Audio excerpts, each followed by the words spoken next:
planet? Is Janet from another planet? Is Janet from another planet? Is Janet from another planet? Is Janet from another planet? Is Janet from another planet? Is Janet from another planet? Is Janet from another planet? Is Janet from another planet? Is Janet from another planet?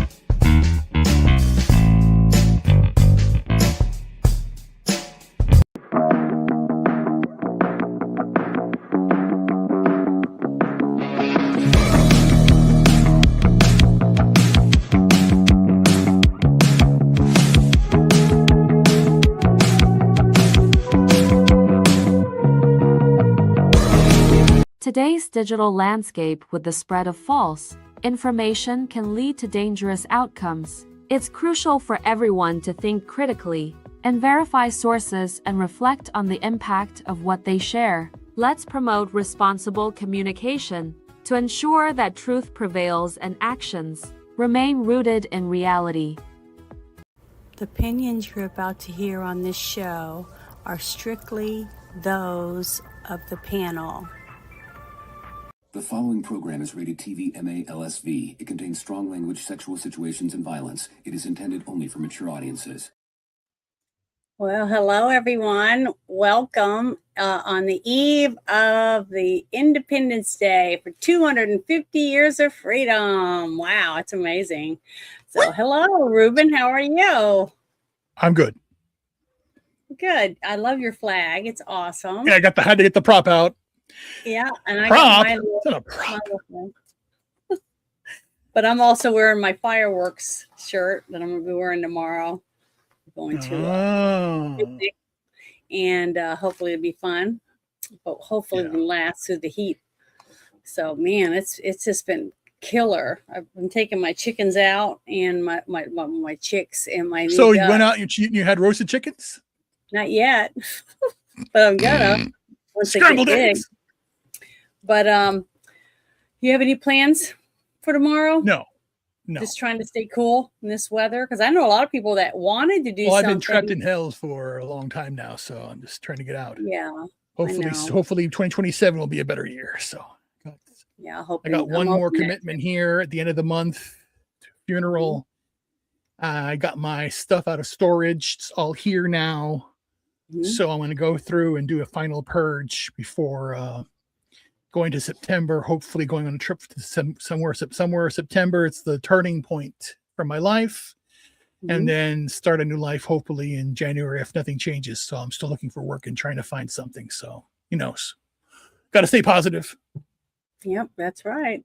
Yeah, try to at least. It's not easy. It's really not easy, because if it was just us controlling what we do in our own lives, it probably wouldn't be that bad.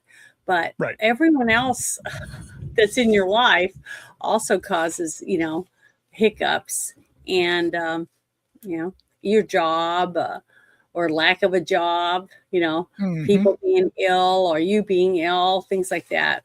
So, it's tough, but, just get up each day and hopefully it'll get a little bit better each day.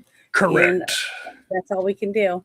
But I wanted to start off tonight, since tomorrow is the 4th, and all of us, I'm not going to be streaming or anything. I'll probably taking pictures and stuff like that, depending on what happens. But I wanted to play this because I'd never seen it before, and I really hadn't heard of this gentleman before until last night, somebody sent me a video, and I watched it, and I've watched it multiple times already since. It's very inspiring, and I just thought it would be really good to do. And it's been so long since I've been to a rodeo. I mean, about 20 years. So this video has made me want to start looking for a rodeo to go to, but once it starts to cool off a little. But man, I just want to share this because I just really think it's good for everybody to listen to. So here we go. I'm gonna turn it on. And now he is on a mission to heal America. In our nation, where, let's face it, there are some divisions, this man reaching out to school children across the country, the presentation you're about to see has been shared with 100,000 elementary school kids all over America. Whoa. Ladies and gentlemen, it's my honor, my privilege, and my pleasure to introduce to you an American hero. Say hello to Van Morris. Thank you, sir, for your service to government. Thank you. May God bless you and your family. Thank you. Yes, sir.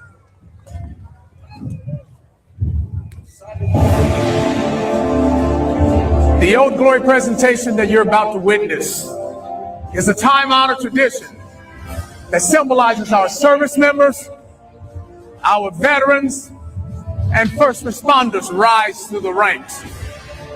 But most importantly, it represents their love for a nation that they so proudly serve. Now, if I can get all of you to use your imagination, imagine our flag having a personality. What type of attitude and swagger do you think it would have? Now imagine the flag having a voice.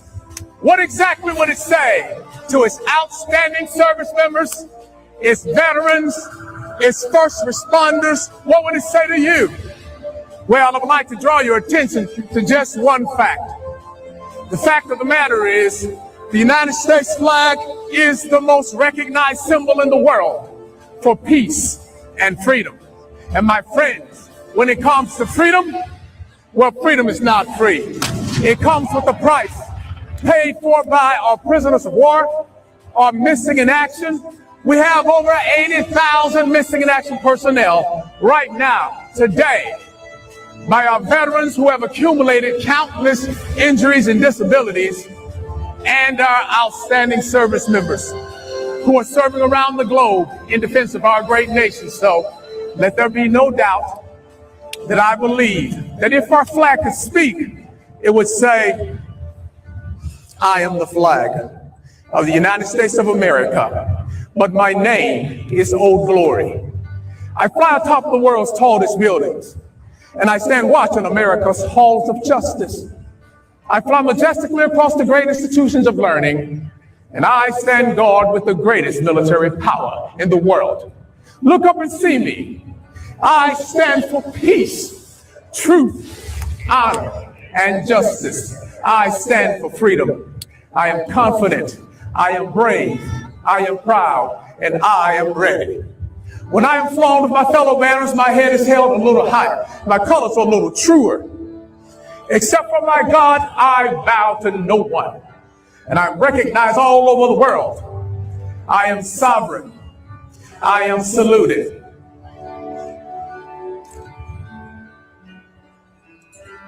I am respected. I am honored. I am loved. And yet I am feared. I have fought in every battle of every war for more than 250 years. Some of these battles include Gettysburg, Shiloh, Appomattox, San Juan Hill, the trenches of France, the Aragon Forest, Anzio, Rome, the beaches of Normandy, Guam, Okinawa, Korea, Quezon, Saigon, Vietnam, Afghanistan, Iraq, Kuwait, and Syria, and scores of other places long forgotten by all. Except those that were there with me, I know because I was there. I led my special operations forces in the quiet of the night and at the tip of the spear. I saw them fight fearlessly around the globe every day. I watched over them even during the casualties of Desert One, and they still loved me. I was on a small hill, Iwo Jima. I was dirty, battle worn, and tired. But my soldiers, sailors, airmen, Coast Guardsmen, these Marines, they all cheered me, and I was so very proud. I was at Ground Zero in New York City on September the 11th when cowardly fanatics attacked America. I was raised from the ashes of once proud buildings by brave firefighters and police. These were heroes who risked their lives to save others, showing all that America, although bloody, will never be beaten, because those who destroy me cannot win. For I am the symbol of freedom, of one nation under God, indivisible, with liberty and justice for all. I have been soiled, burned, torn, and trampled on in the streets of my own country. And when it is done by those whom I have served with in battle, well, that hurts. But hear me today when I say I will overcome, because I am strong. I have slipped the surely bounds of earth, and from my vantage point on the moon, I stand watch over the uncharted new frontiers of space. And I have been that silent witness to all of America's finest hours. But my finest hour comes when these stripes are torn into strips to be used as bandages to cover the wounds of my fellow comrades. And also when I am lowered to half staff to honor my soldiers, sailors, airmen, Coast Guardsmen, Marines, Guardians, and first responders. But most importantly, when I'm placed into the trembling arms of a grieving mother at the gravesite of her fallen son or daughter, I am so very proud. My name is Old Glory. Long may I wave, dear God, long may I wave. Thank you.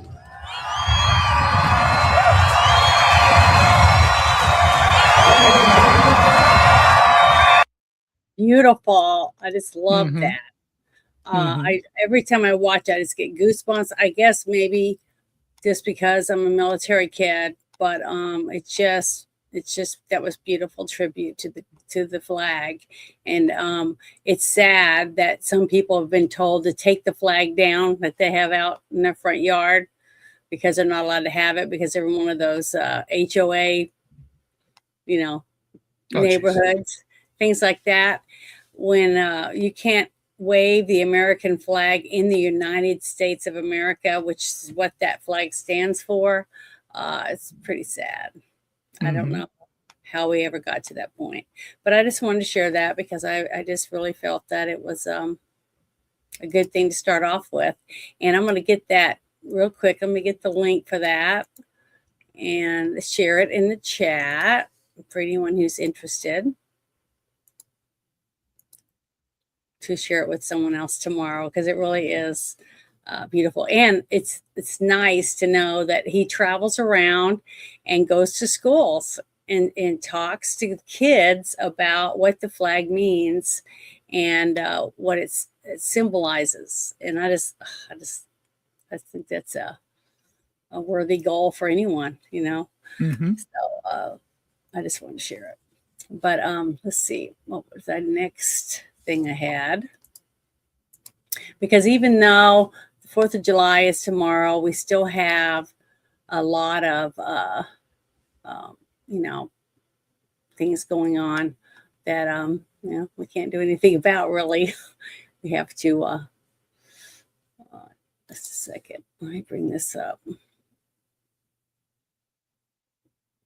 Turn that one off. Sorry. I always try to get these in order, and for some reason, it just doesn't seem like I ever do it right. Down at the other end. Yeah, this one. Yeah, here is one of them I was going to share. Have you heard about the new gentleman, Bill Pullett, I think is how you pronounce his name? Okay. Well, I'm going to share this because he's been busy already. So I got a few things I want to play with him. We've got D&I Pulte over there as the new director. We also know you have the task force set up on declassification, maybe talking about international, maybe looking at some declassification. Are you able to give us an update on that? Declassify almost everything. And, by the way, we have Jay Clayton is going in. Bill Pulte's a very talented guy, but he's just there temporarily until Jay Clayton. And Jay Clayton is going through the process. And Jay Clayton, highly respected, and so is Bill Pulte. But Bill is there just for a fairly short period of time. But while he's there, I said, you can declassify whatever you want. Do you think we're going to get some soon, or maybe 2020? I told him you can do it as fast. You got to ask him. But I think he's a friend of yours. I think that Bill will declassify. I told him you can declassify whatever you want. So Bill's there just for maybe a month or 2 months or something, and Jay is going through the process. He's got a hearing in 2 weeks.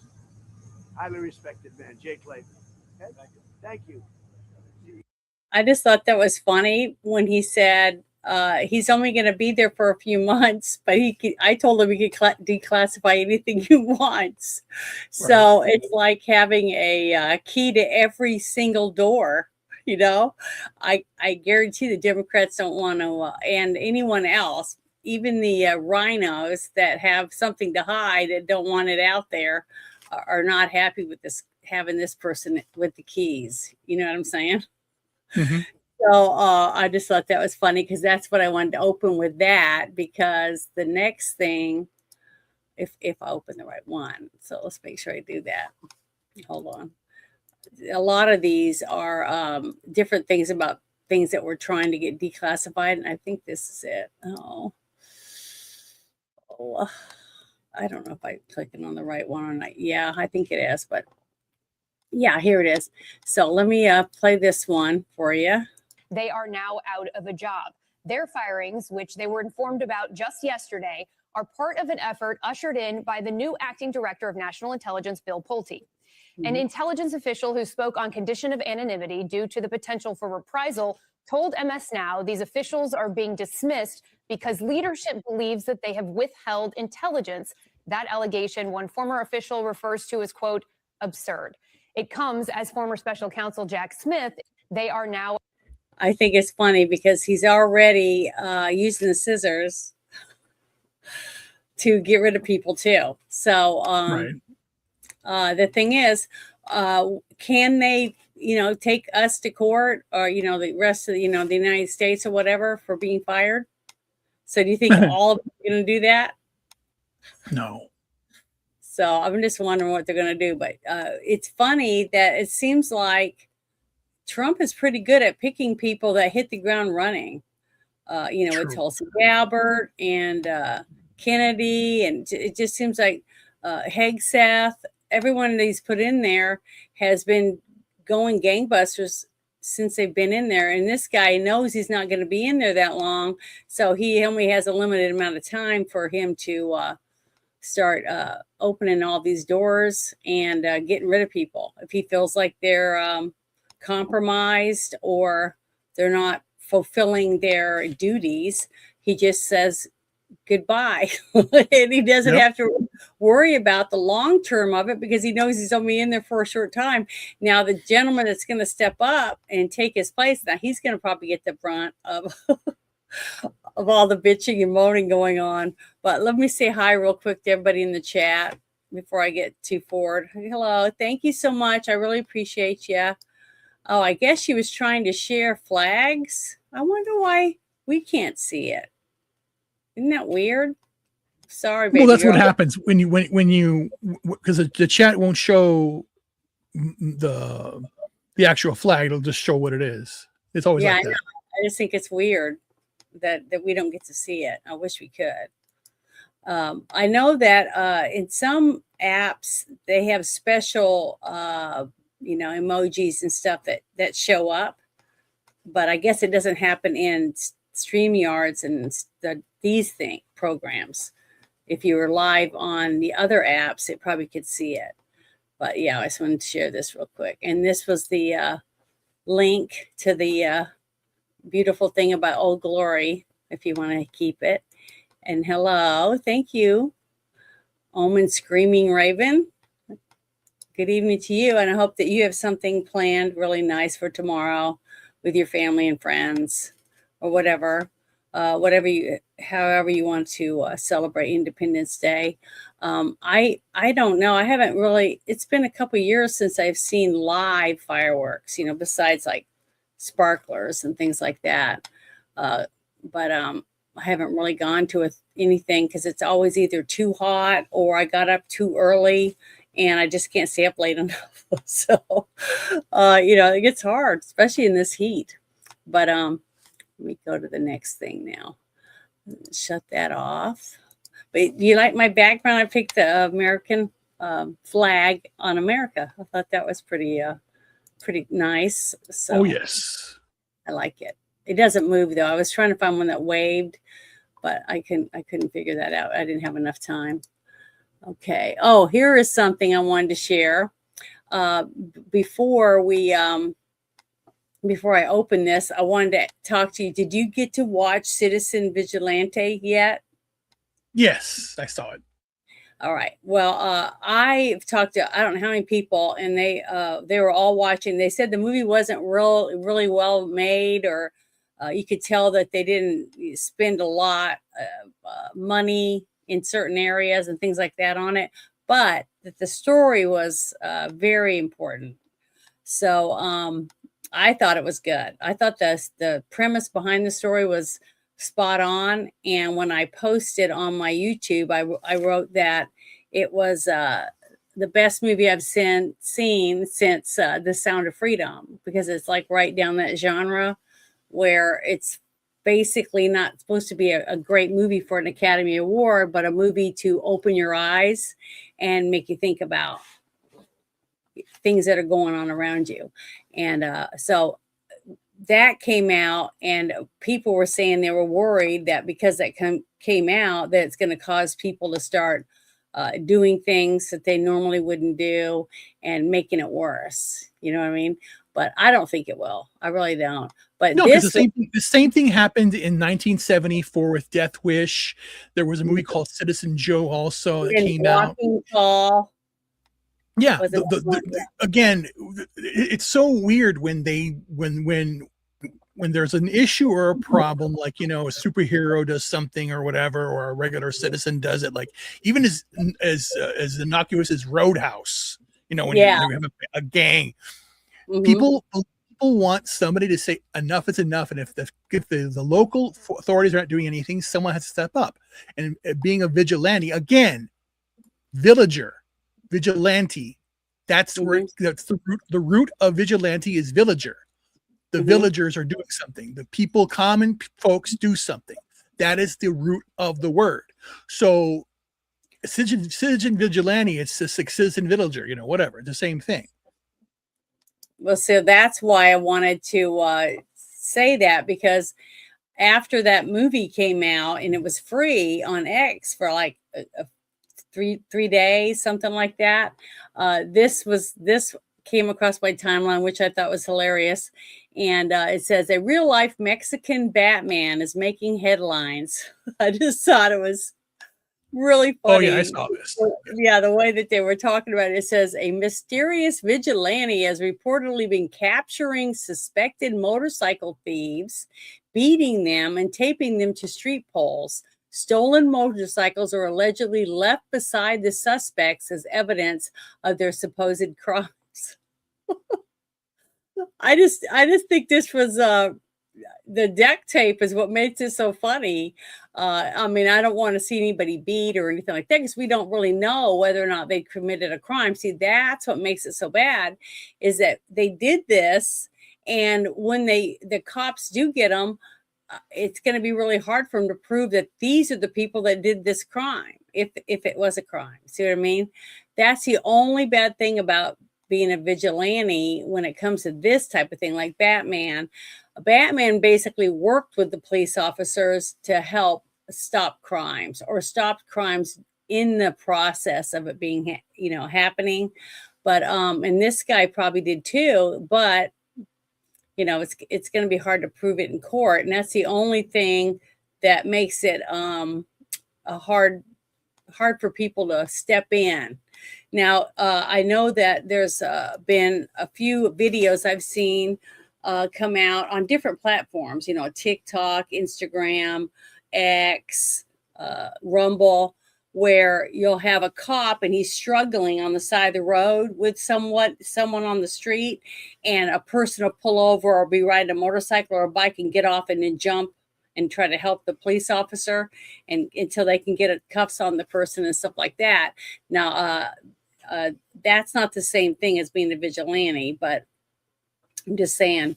So I'm just hoping that more people, instead of worrying about doing what this guy did, is by calling 911 instead of standing there with your phone and taking a video of whatever's happening, you know what I mean? And not doing anything, especially if somebody's getting, injured or robbed or whatever else.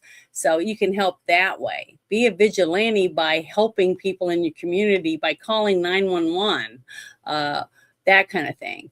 So that's what I'm hoping, but we'll see. But I just thought that was funny because, and that's why I brought the Citizen Vigilante movie up, is because that right here basically made headlines. It was on everything. I mean, it was everywhere for a little bit, for like a whole day, 24 hours, 48 hours after the movie came out.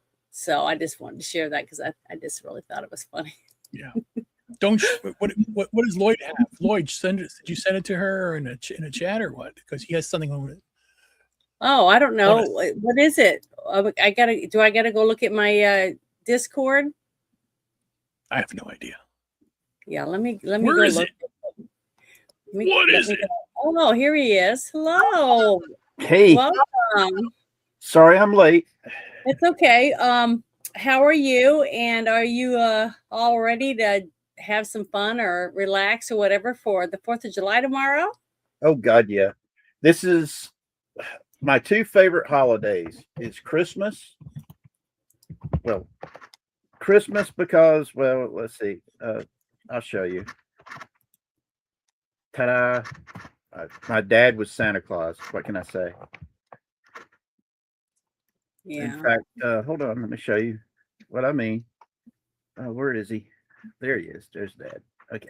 There. That's my dad. Oh, I know. You showed me this picture. You're adorable. Well, that's my nephew, Dustin. Oh, I thought that was you sitting on your dad's lap. No, that's my my nephew. Is that a real beard? Is that a real beard? Yep. I can see why they picked him to be Santa Claus.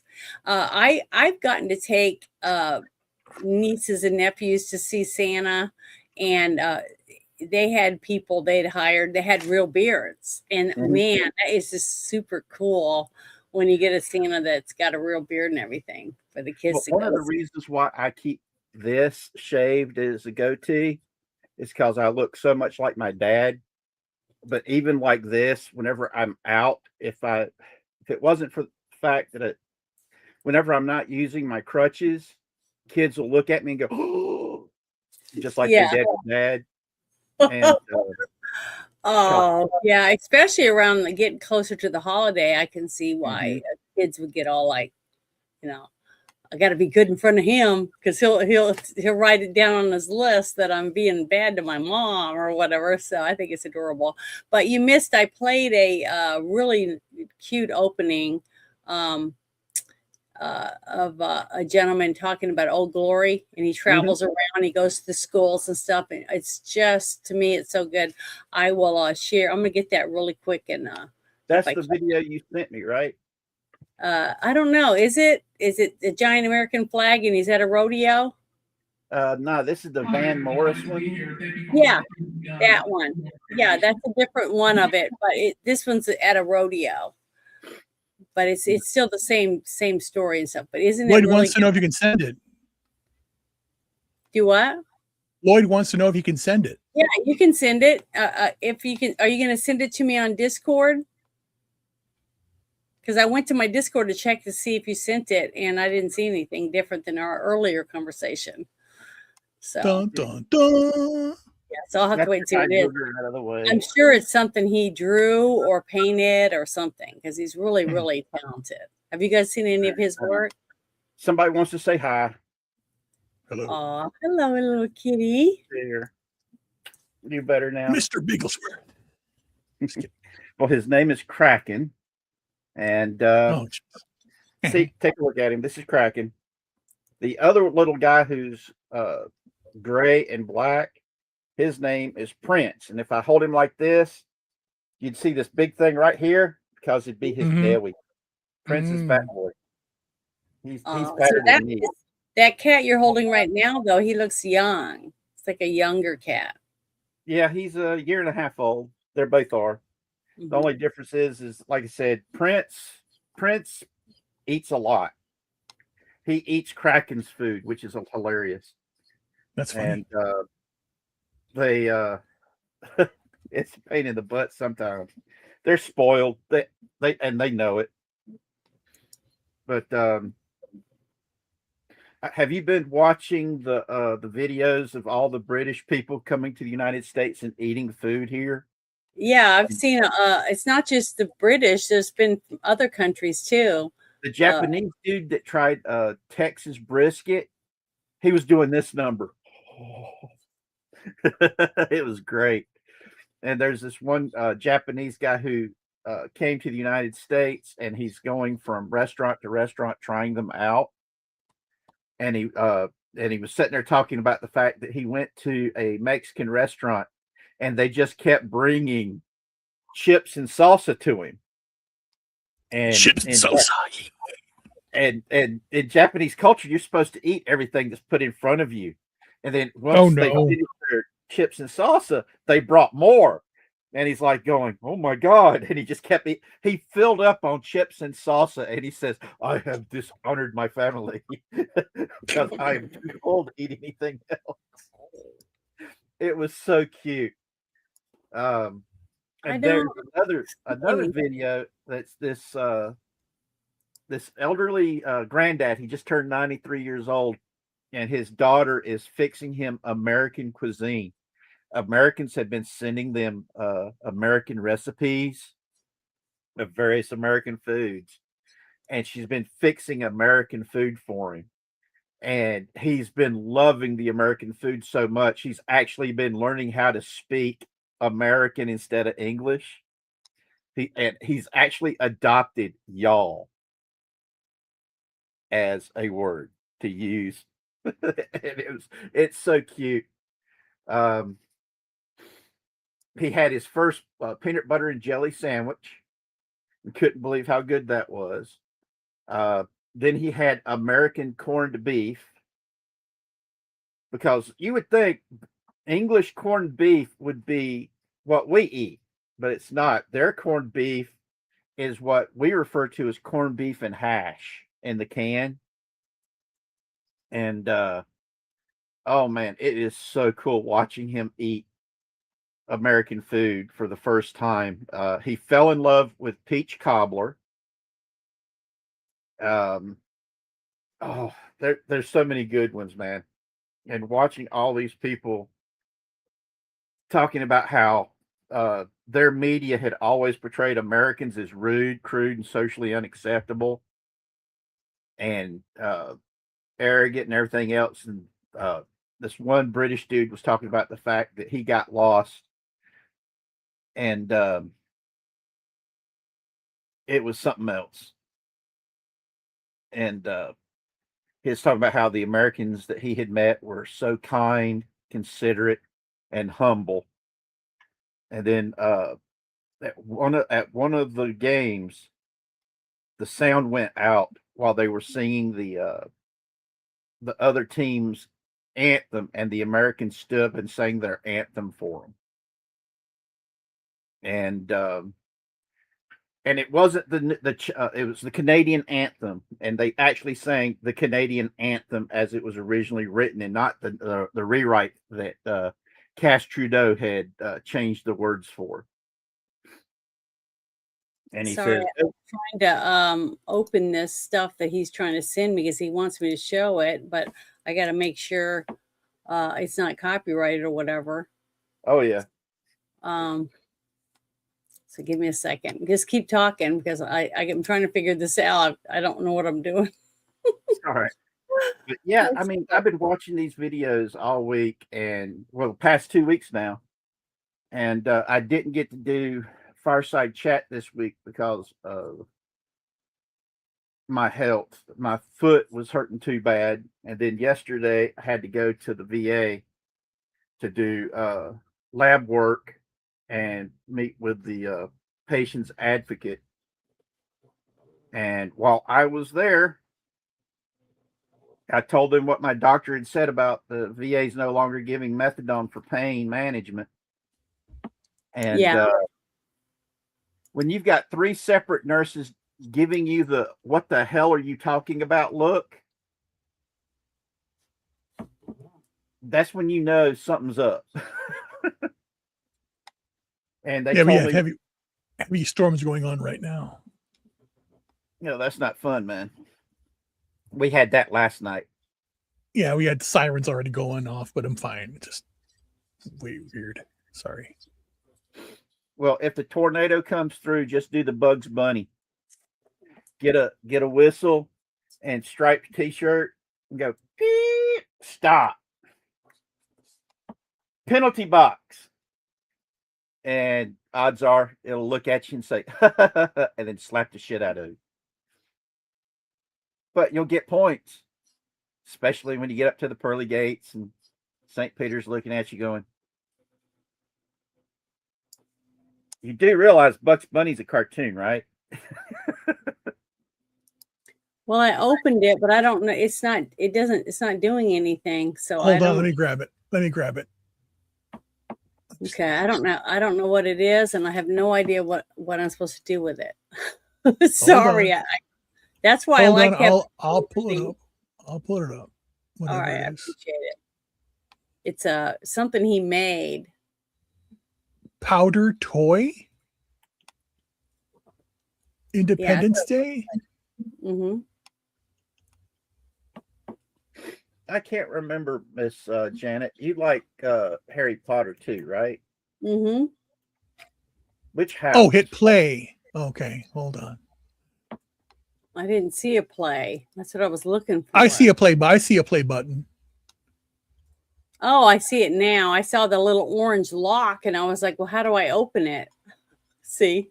Yeah, it's the one above it. Above it, play the. Yeah, I wasn't thinking about that one. I was thinking about the orange tag that looks like it's. You want to share it then, or no? Yeah, let me open it up for you. No, you share it down there, so I can put it up for you if you don't mind. I don't want to mess it up. Oh, okay. You want to put it in private? Okay, I'll put it in private chat. Okay, it's in private now. All right. So if I open it up, okay, let me open it real quick. Here we go. Okay, you see it? I see it. You can make it bigger. Okay, how do I make it bigger? That would be the. I don't know. See, that's why I was gonna let you open it, because I don't know how to make it bigger. I don't know how to figure that out until I have somebody sitting next to me to show me how to do stuff. I just don't know how to do it. You want me to share it then? Yeah, I mean, if I don't know how to make it bigger. Here, let me close it on my end. What? Okay. You do this. You do a share.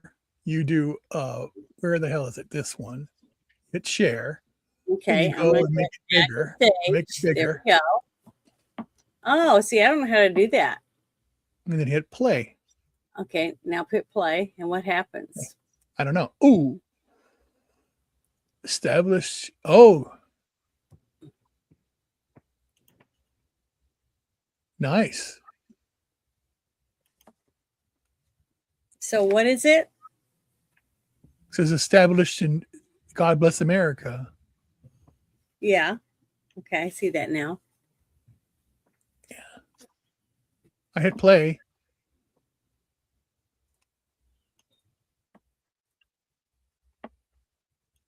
Ooh, look at that.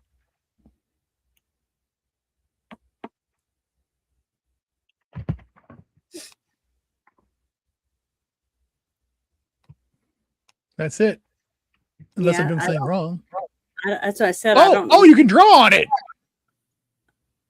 Oh, okay. It's something you can make pictures on? Oh, okay. Oh, I didn't even know that. And what is the things at the bottom? I have no idea. Yeah, see. Big. A fighter. Oh, you can add shit to this. Oh, okay. It's like WHOL, like a game. I'm doing. I don't know what I'm doing. Hold on. Yeah, that's why I'm glad I am doing it because you would be 10 times worse. USA. Wee. Okay, That's you can do that. cool. What's this one for? Well, this is right here is where I grew up. This is where I live right now. This is where I'm going for the funeral. I was kidding. This is where I used to live down here. I was kidding. No, I was kidding. Yeah, but yeah, you can do you can do a lot of stuff. Klein. Ooh. This is where Janet is, about right here. Yeah, and I was down there with that little thing sticking out. Right in there. No, up, right in there. In here, New Orleans. You were near New Orleans. New Orleans, Nolens, which is like right here. Nolens, we love it. We love it. All right. Oh Jesus, I don't know. I don't know what to do, but yeah, this is cool. This is fun. Very, very good. Very neat. Yeah, I didn't know what I was doing. I'll share this. Ask him if he wants me to share this in the. Yes, it's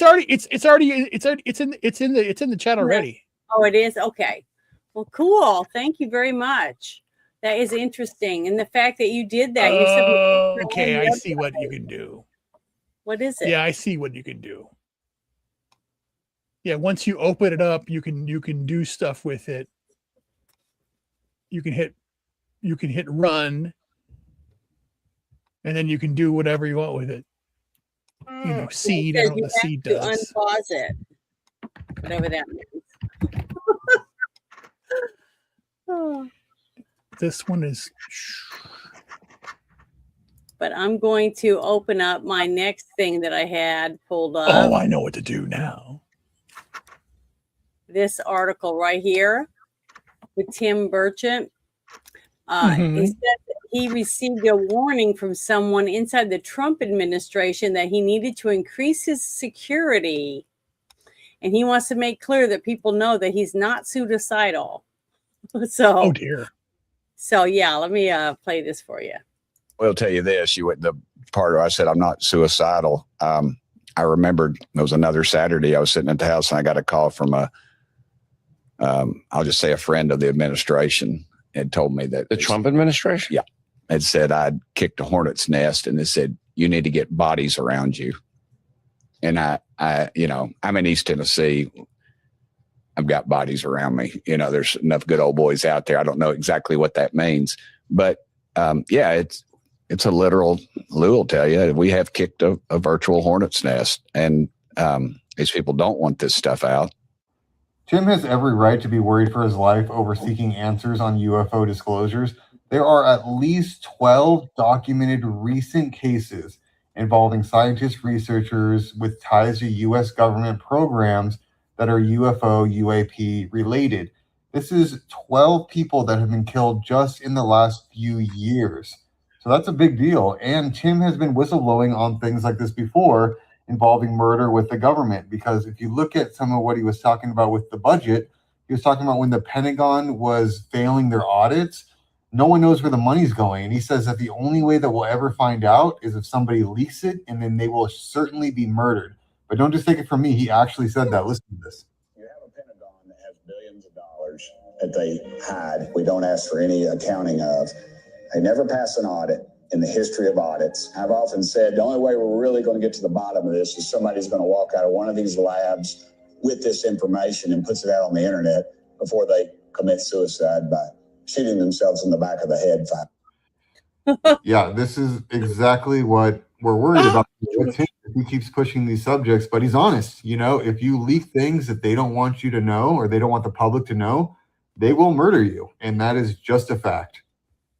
And what's really sad is remember the young man that worked for the Democratic Party, and when he found out that the Hillary's side was cheating against Bernie Sanders, he leaked it to WikiLeaks, and then he was found dead. Oh, apparently robbed, but he still had his wallet and everything on him. So yeah, he had a watch on that was worth like 10 grand. Well, all I know is that wasn't even touched. I do believe that. I do believe that if you say or do something they don't approve of, they try to take you out. And they've already tried to take Trump out a few times. Yep.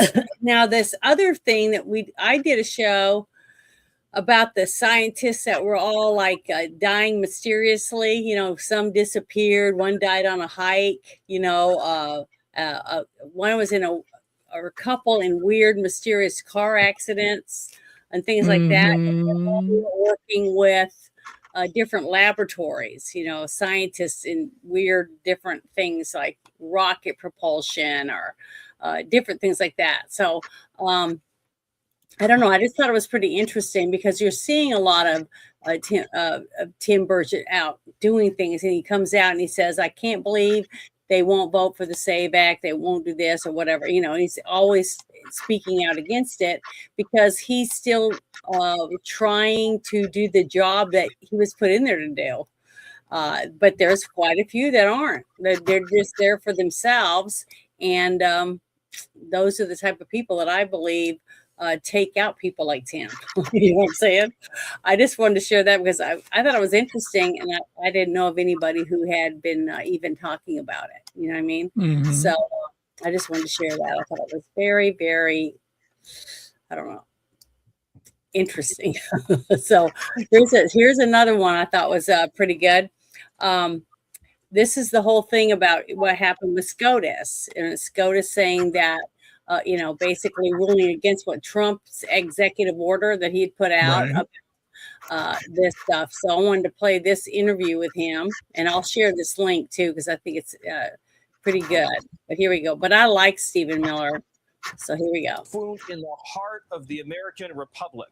Look, Jesse, I can step tomorrow of a 747. It does not mean that I am the pilot of that plane and I'm qualified to fly it.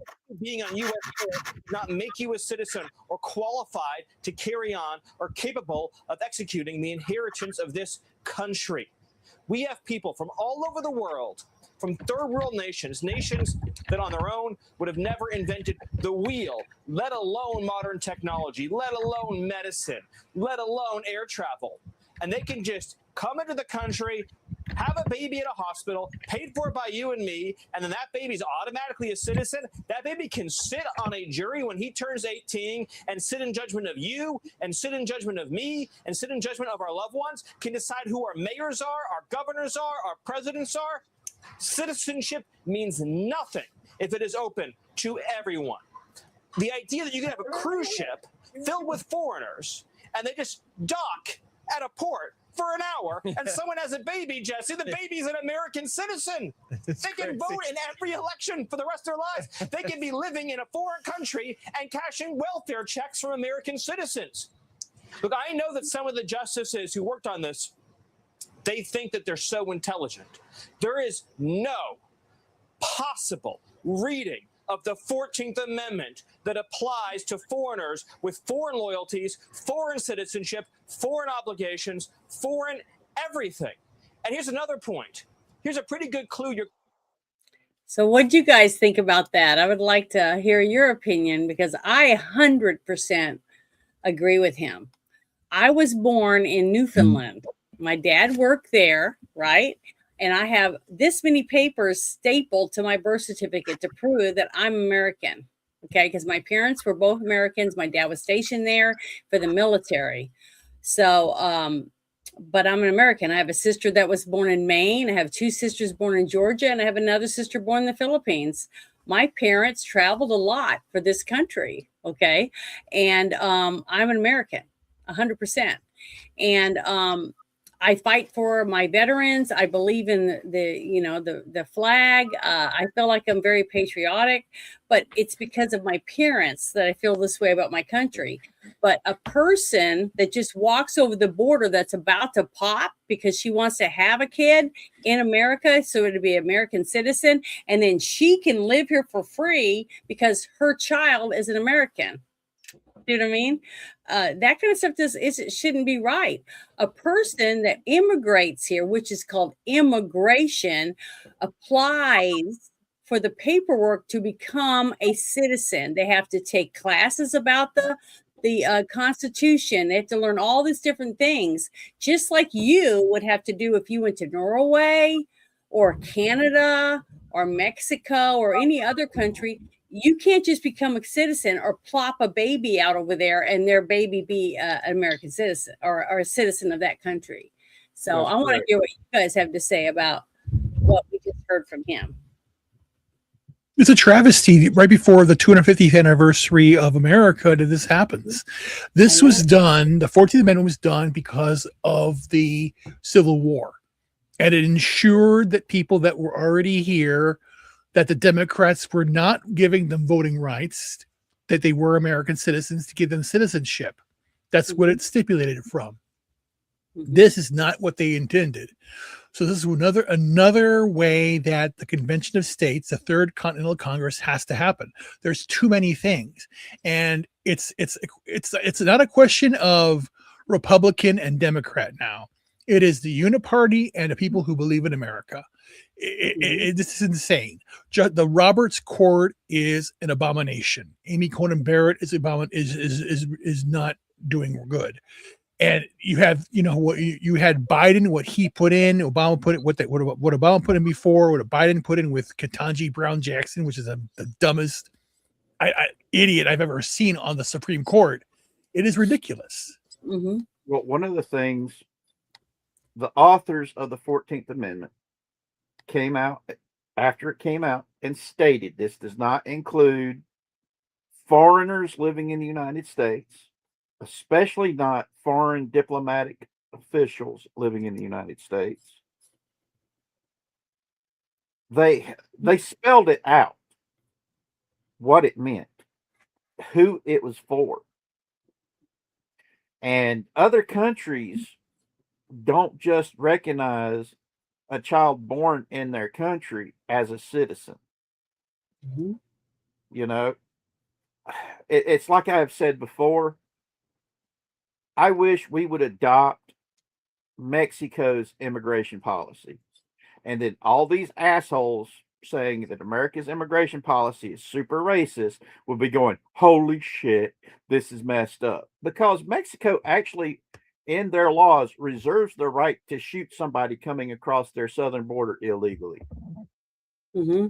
They also have laws that say that foreigners cannot buy land within 100 miles of any coast or strip of land that borders water. Okay? Mm-hmm. The United States has the easiest immigration policy on earth. I was going to immigrate to the UK so I could be close to where my son was at. Went through hell trying to get approval for it. The British would not let me immigrate there because I'm a cripple. And they did not want me to be a burden on their NHS system, their National Health Service.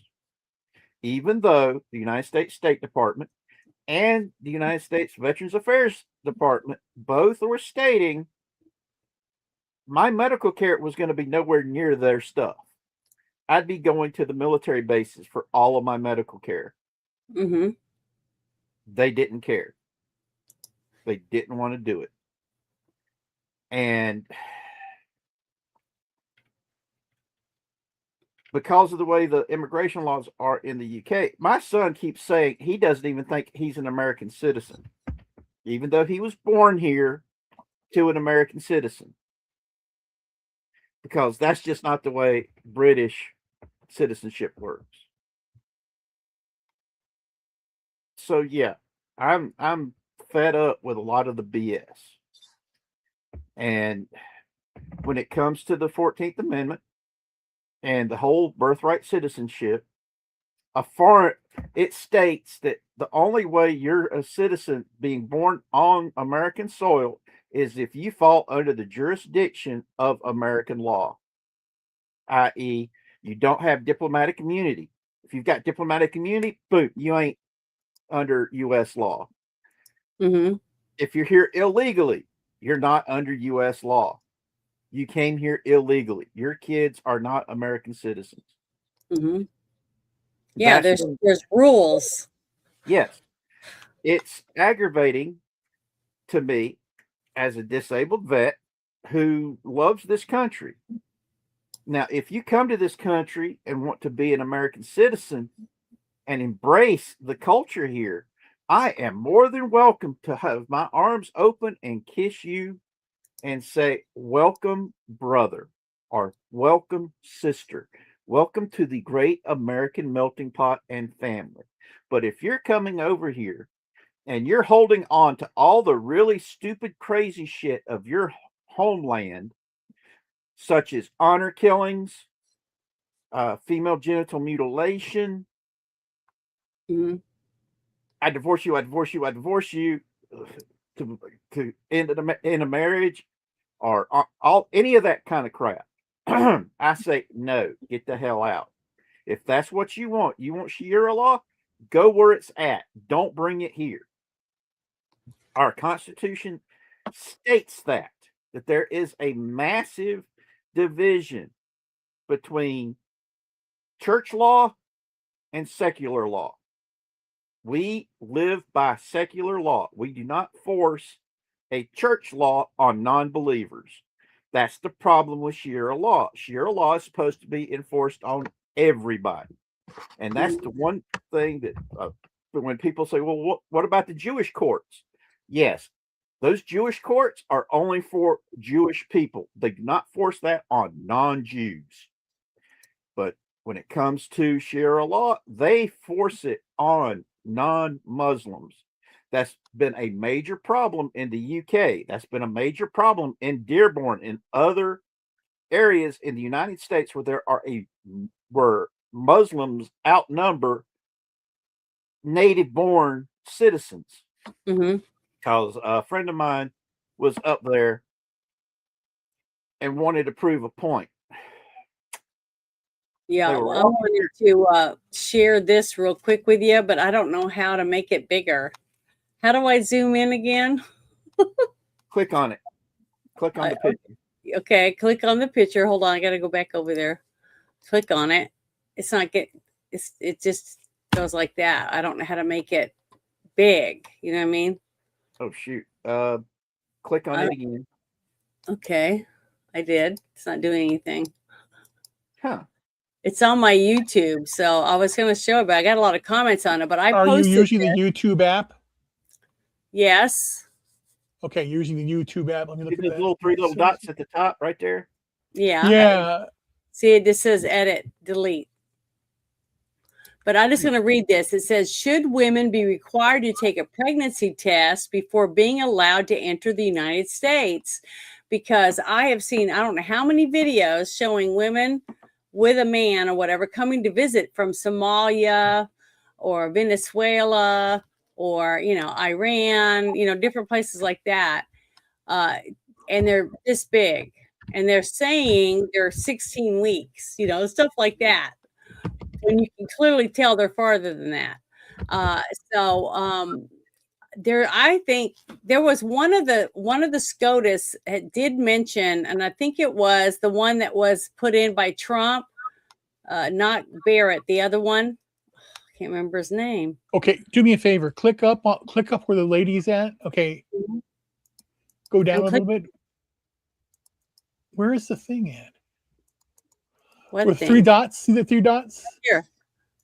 It says edit or delete. See it? You can't see that it says that? Click on I see that, but why can't or what? It just lets me change the wording. Oh, okay. That's so weird. I know, but I'm telling you, it doesn't. Right click on the picture. I did. I'm clicking on it right now. It's not doing anything. Right click or left click, whichever one allows you to save it. It says open image, save image, copy image. Image in another another tab. Click on that. Okay. There. And then go to it. Now go to that tab and share it. Now, but the thing is, I can't show you what it says above it. See, that's okay. Isn't going to work. I was trying to zoom in on this, but when I use my mouse, the little clicker thing, it doesn't. I just don't know how to do it. I'm not a professional. I'm just a normal person. But I wanted to make it bigger, but I read what it said. And these are all the comments I've got. I've got 107 comments on this because I did this after what Oh, it's SCOTUS. on your YouTube. Yes, it's on my YouTube channel, but I just wanted you to see all these people that pretty much agree with saying, hey, I think all of them should be tested because they shouldn't be able to just come here for a trip, you know, to visit grandma or their aunt or whatever that happens to be here and be able to plop out a kid. Well, Because you've heard about you have heard about birthplace tourism, right? One of our American territories there in Asia has so many people from China going to visit that they actually have had to build maternity wards there to cover all the women going there to give birth to their kids on an American territory, so the kid will be classified as an American citizen. Mm-hmm. And this is in Asia, and China is the biggest one that's been doing it. And yes, the majority of them are party officials' children. Mm-hmm. This stuff has been going on There it for is. something like 30 years now. I found it, Janet. What is it? Okay, go back to that thing again. Back to the thing I just shared? Yes, I want to show you. So you Let so me, you can- I got to open it back up again. So just give me a minute. I got to go back. I closed it because I'm trying to close everything I don't use to keep me from, over. It's only for this particular thing you're using because it's Okay, hold on. Let me open it again. Got to go to my channel and go to my post and go back just down. so you know. Okay, now I got to go back over here and then I got to open it. And then I got to share it. Here. So now Okay. what? Now, what you want to do is you want to go to yourself. Over here to the right? Yeah, wherever you are on the top. No, Right. top left hand. The top right hand corner. Your face. You right. My face is at right. That's on Yeah. the right. You can't see the mouse moving around, or right here. Okay. This Go. one or You see the three dots that are above your face. No, there's no You don't dots see here. Three dots above your face. There's X, a okay. box, a line, and three dots. Okay, there is a right here. Is this what you're talking about? Can you see my mouse? Yeah, up there. Here? Up there. Says Yeah, up create there. The three dots. Notifications. There's no dots over here. There's dots here and here. See, there's no dots. No. Up right where it says "Buy My Coffee" on my screen or whatever it is. In that area. Okay, wait a minute. Listen.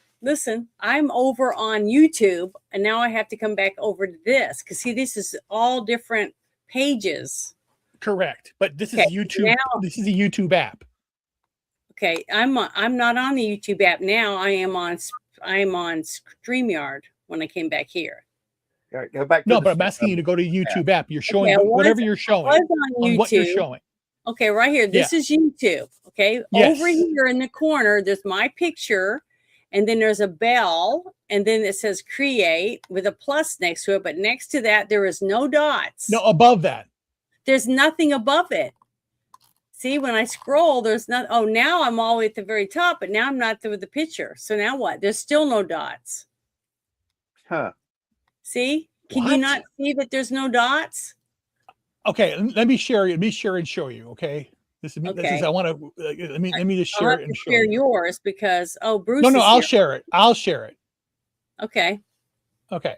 Share screen. Let me unshare mine. Yeah. Okay. Just so you know. Okay, I'm sharing. Now do you see it right now, right? Okay, I'm bringing it up. Mm-hmm. Yeah. Okay. I'm going to the three dots up here. Yeah. You see there's a three. Mine doesn't have three dots, more tools, size. Make it bigger, make it smaller. But see, mine doesn't have that. I That's just showed weird. you what it looked like. I know, but what I'm trying to say is it doesn't look the same as yours. Why? I have no Okay, idea. what program are you using, Ruben? YouTube. I'm using the Yeah. YouTube app, just like she's using it. Huh. Because I've never used Yeah. the app before. I've just used right now I'm using Firefox. Yeah. Janet! I'm showing it to Janet! you. It's not on there. I'm cursed. I don't have it. Hey, I I saw have Bruce. issues There's like that Bruce. with the computer too, so Hey, Bruce. I totally get it. Welcome. going How on, you everybody? doing? I'm not dead. That's good. I'm not dead. Are you tired? No, I'm experiencing fatigue. That's all. Oh, Fatigue is different from tired. No. I turned on the internet news today after I woke up, after I did a run, because it's supposed to be my day off, but that doesn't really seem to happen on Friday. Anyway, I was reading news, and all I could think is, like, there's got to be a fucking errant meteorite out there that's willing to smash the fuck out of this planet. If we can't kill Democrats and communists in our own fucking glory and hobby, then let the goddamn meteorites do it. And we need to find a way to pull them here. Because I want a bigger pile of dead communists and shitskins and stupid fucking rhinos. I want the best fertilizer. When I eventually get land, I'm going to need a bunch of these dead corpses to help make the ground rich and have the best tomatoes. Because fuck these people. Well, the bad thing about that, Bruce, is that when a meteorite hits, it doesn't discriminate between communists and conservatives or Christians or Muslims or anything. But we'll lose some of them too. So I'm being optimistic. Less of them, happier Bruce. We never go to war in a bloodless fashion. We always lose a couple guys. We should always put the Downies in front. That way the retards soak up the first bullets. Downies, journalists, you know. Yeah, but you have to remember something, that when you say rhino, that I find that very offensive, because they're all rhinos. They're all units, uniparty. How many real Republicans are there? There's not that many. They're not in office. I'll say that much. Tim Burchin is a good one. There are okay. Name another one. Name another one. I don't know their names. I have to go down the list and there's not that many. Like Lindsey Graham is not he is an idiot. You know, he doesn't even know who he is. He doesn't even know who he is. Coon is an idiot. You know, they're all, spineless. Mike Johnson. They're spineless. They don't do anything. It's the Punch and Judy show. Well, I want to play something real quick for Bruce, because he seems like he needs it. So let me get it real quick. What, boobies? Are you going to show off Brazilian and Colombian girls? No, I've got boobies. See, of my own. I know you do, but they're not. It's not. I don't need to see other people's ones. I have my own. Hold on, I'm trying to. It's something I saw that was really cool. Yeah, here it is. This one here. I want to share this because I picked a couple good things like this because of the holiday tomorrow. It says, this is the kind of stuff old men make for their grandkids, and the kids don't know what to make of it because it's not high speed, low drag fun. So I want to play this for you real quick because it's really cool. And this is something he made and put it in his backyard for his grandkids to play with. But he, I guess older people think differently than young people, because I thought it was pretty cool. So I'll see what you guys think. Okay, and make sure it's turned up. Here we go.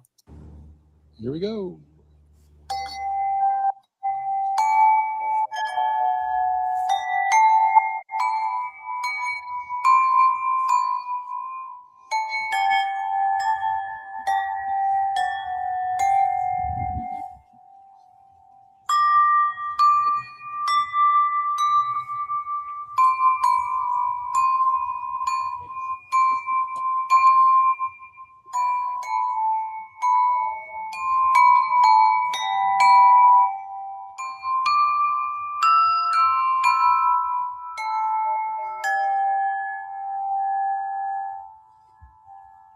Isn't that cool? That was very nice. Yeah, isn't it? See, that shows me that we have millions and millions of people in this country that have their homes, enjoy their homes, build things in their backyard for their grandchildren to see or to interact with. He's hands on because he made something, he welded it, and he made sure it sounded, the pitches were right. I just think it's awesome. It just shows that we are a country of people that can build and think and do things for themselves. And so we're not dead yet, guys. We have people like this still in our country, like you and me, creative, that want to see freedom ring, basically. So we can't give up. We can't get mad because there's a few dickheads that are on TV a lot talking about something that they're going to try to do, but we can stop them.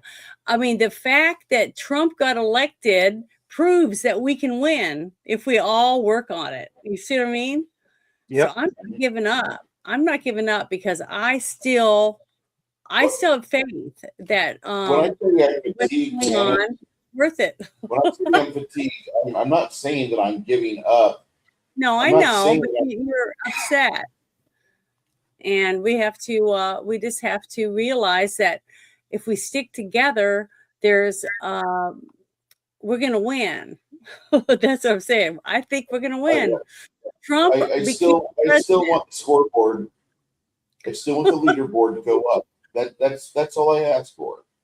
Yeah, I I know understand. that. I mean, like especially rhinos. My God, you could give a rhino a fuck to any Republican politician. Sorry, didn't mean to offend you, anyone there, but any Republican politician that's in office today, that fucking sugar shoe faggot couldn't fucking get his bagel prepared if you hand him the knife and the butter. I'm telling Yeah. you, these people have no capacity to do anything until they do a fucking finger in the wind test.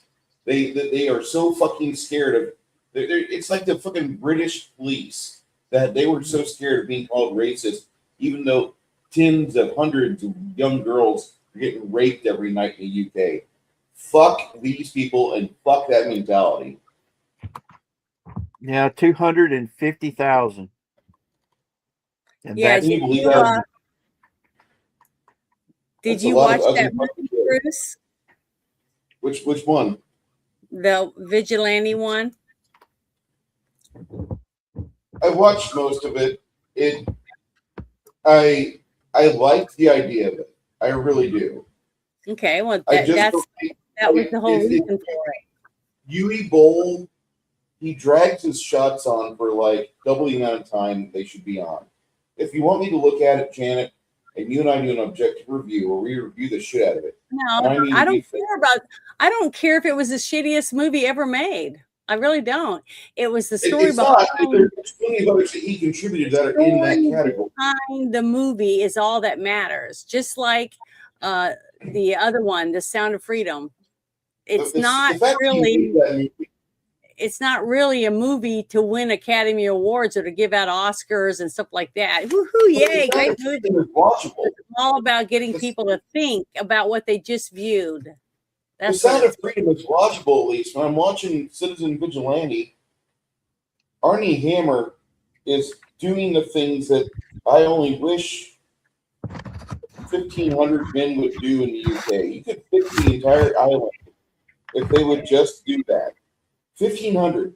Just make 1,500 examples of shit-skinned migrants that have done bad things to young kids, and you're going to fucking watch all those boats get filled up, and they'll go back to their shit-skinned homelands and do their shit-skinned things where nobody gives a shit. And maybe the UK will be able to, unfuck itself. But I really doubt it. They got Keir Starmer and especially Sadiq Khan in any position of authority. Starmer is out. Yes, I get it. He's still a person of influence. Mm-hmm. How do you not become a person of influence? Well, he would just Kurt Cobain himself. I have high hopes.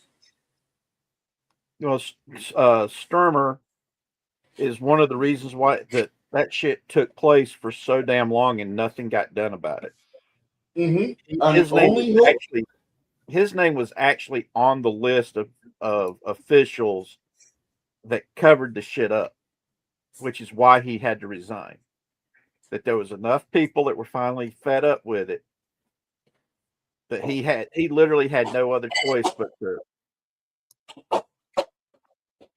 to bite the bullet and accept responsibility for the first time in his life. Unfortunately, that's a politician problem we have here in the States too, is accountability. They don't want to take it. So many politicians act like, I hate to say this, Janet, but like so many women I have known in my life that refuse to take responsibility whenever they fuck up. Yeah, I know a lot of people on both sides of the aisle that do that. And the reason is, I believe, is because their parents weren't good parents. I mean, I'm not trying to be an asshole either. I'm not saying I'm the best person in the world, but I was raised by parents who said, get your homework done, go put your dishes in the sink, do your chores, blah, blah, blah. You better make good grades or you're not going anywhere. If you want something this in the school next year, like by an annual, you're going to have to get a summer job, if you want to help pay for it, because we don't have the money. Stuff like that. I had parents that made me responsible. But when you have kids graduate from college that can't even balance a checkbook, and they think that this piece of plastic is money, and they just use it ching ching ching ching, and they don't care how much it's building up, and don't even think about what it's going to take to pay it off. When you're just paying for the interest every month for 15 years, that's a lot of money you're going to end up owing in the end. And they don't care. They're not going to tell you, don't spend any more money, you're going bankrupt. They don't care, because they just want the money, and the longer you're paying them, the more money they're going to make.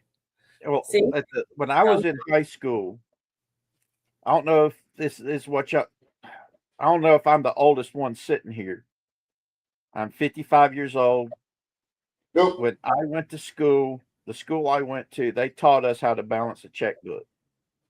They taught that was home economics. They taught us how to look for the best deals whenever you went grocery shopping. They taught you how to balance a checkbook, how to write checks, all that stuff. We got taught that before we graduated. My nephew turned 19 this year, and he's like, nope, they never taught us any of that. So I don't know when they stopped teaching it. Well, why can't the parents teach it? Yeah, I know.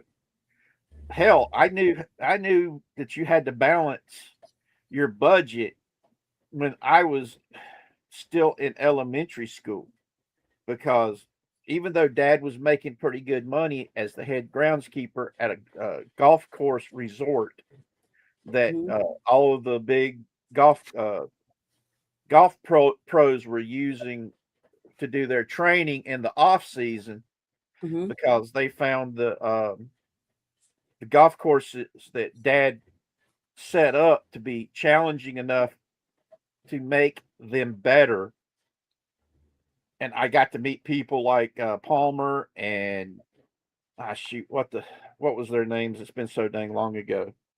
But I got to meet all these people back when I was a little kid, and they would talk about the fact that Dad was so good at his job. And even though Dad was so good at his job, he was still doing side hustles to make ends meet.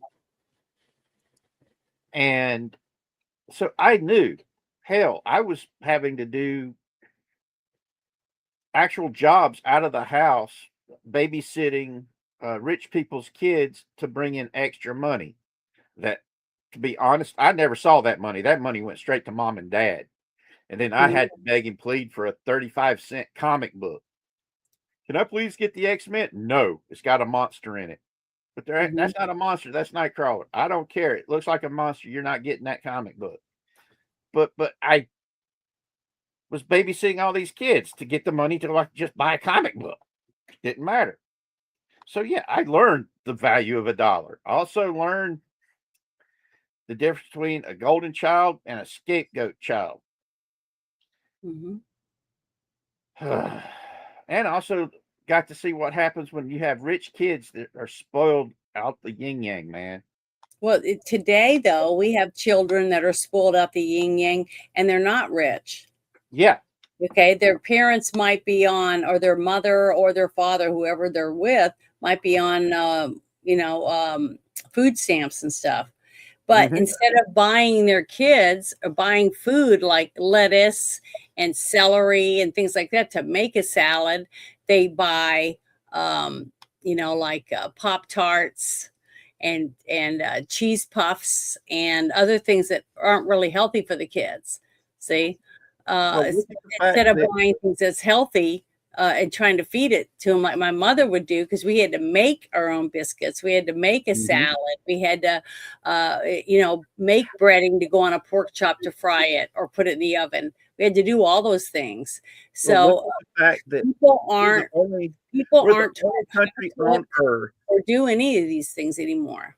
We're the only country on earth that has an obesity epidemic amongst the poor. Let that sink in. We've got an Well, that's by obesity design. epidemic with the poor. Anywhere else on earth, the poor people are skinny, and if they got a big belly, it's because their belly is bloated because they've drunk or ate something that they technically shouldn't have, and the gas is built up in their gut. Mhm. I've seen that when I was overseas. I've seen what poverty really looks like. But you got kids today that they're on welfare, but they have a $900 phone. Yeah, which is Stuff like that. ridiculous. That's what I'm trying to say. They're not really uh, the poorest of the poor.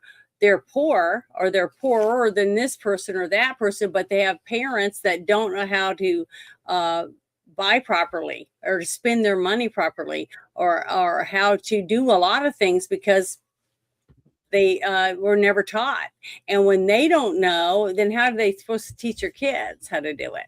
See, like Yep. my mother taught me how to crochet, my mother taught me how to sew, my mother taught us how to cook, how to wash clothes, how to sew holes in clothes, how to make clothes, um, how to mop, how to clean, all these different things, so that when we've got our own place, I didn't want my friends to come over, even though I lived in a trailer. My first place I ever lived, it wasn't very long. It was only 6 months, but because I got married, and then I moved, and then I had to travel all over the place. But I knew how to clean my house. I knew how to wash my dishes. I never went to bed with my sink full of dishes, things like that. And I'm real anal about it now, is because I want a clean house. I like to dust and mop, and I can mow, and I can weed eat, and I can do stuff outside in my yard to maintain my property, because if it's mine, I want to take care of it. But a lot I of miss people, doing they don't trash. care. They get a free place to rent. They get a free check every month. They get free food, so they just sit around and they don't care. It's not their house. They didn't earn anything. Once again, I'm asking all of you Americans to please open up your wallets and donate to my super PAC, because I want to make sure that I have 4 houses that I can reside in at any given time. Thank you. What gets me, all right, I hate one of the things I hate about being a cripple is not being able to do stuff like I used to. Mm-hmm. I used to love mowing the grass and doing the weed eating and all the trim and everything. I loved doing that. It was great.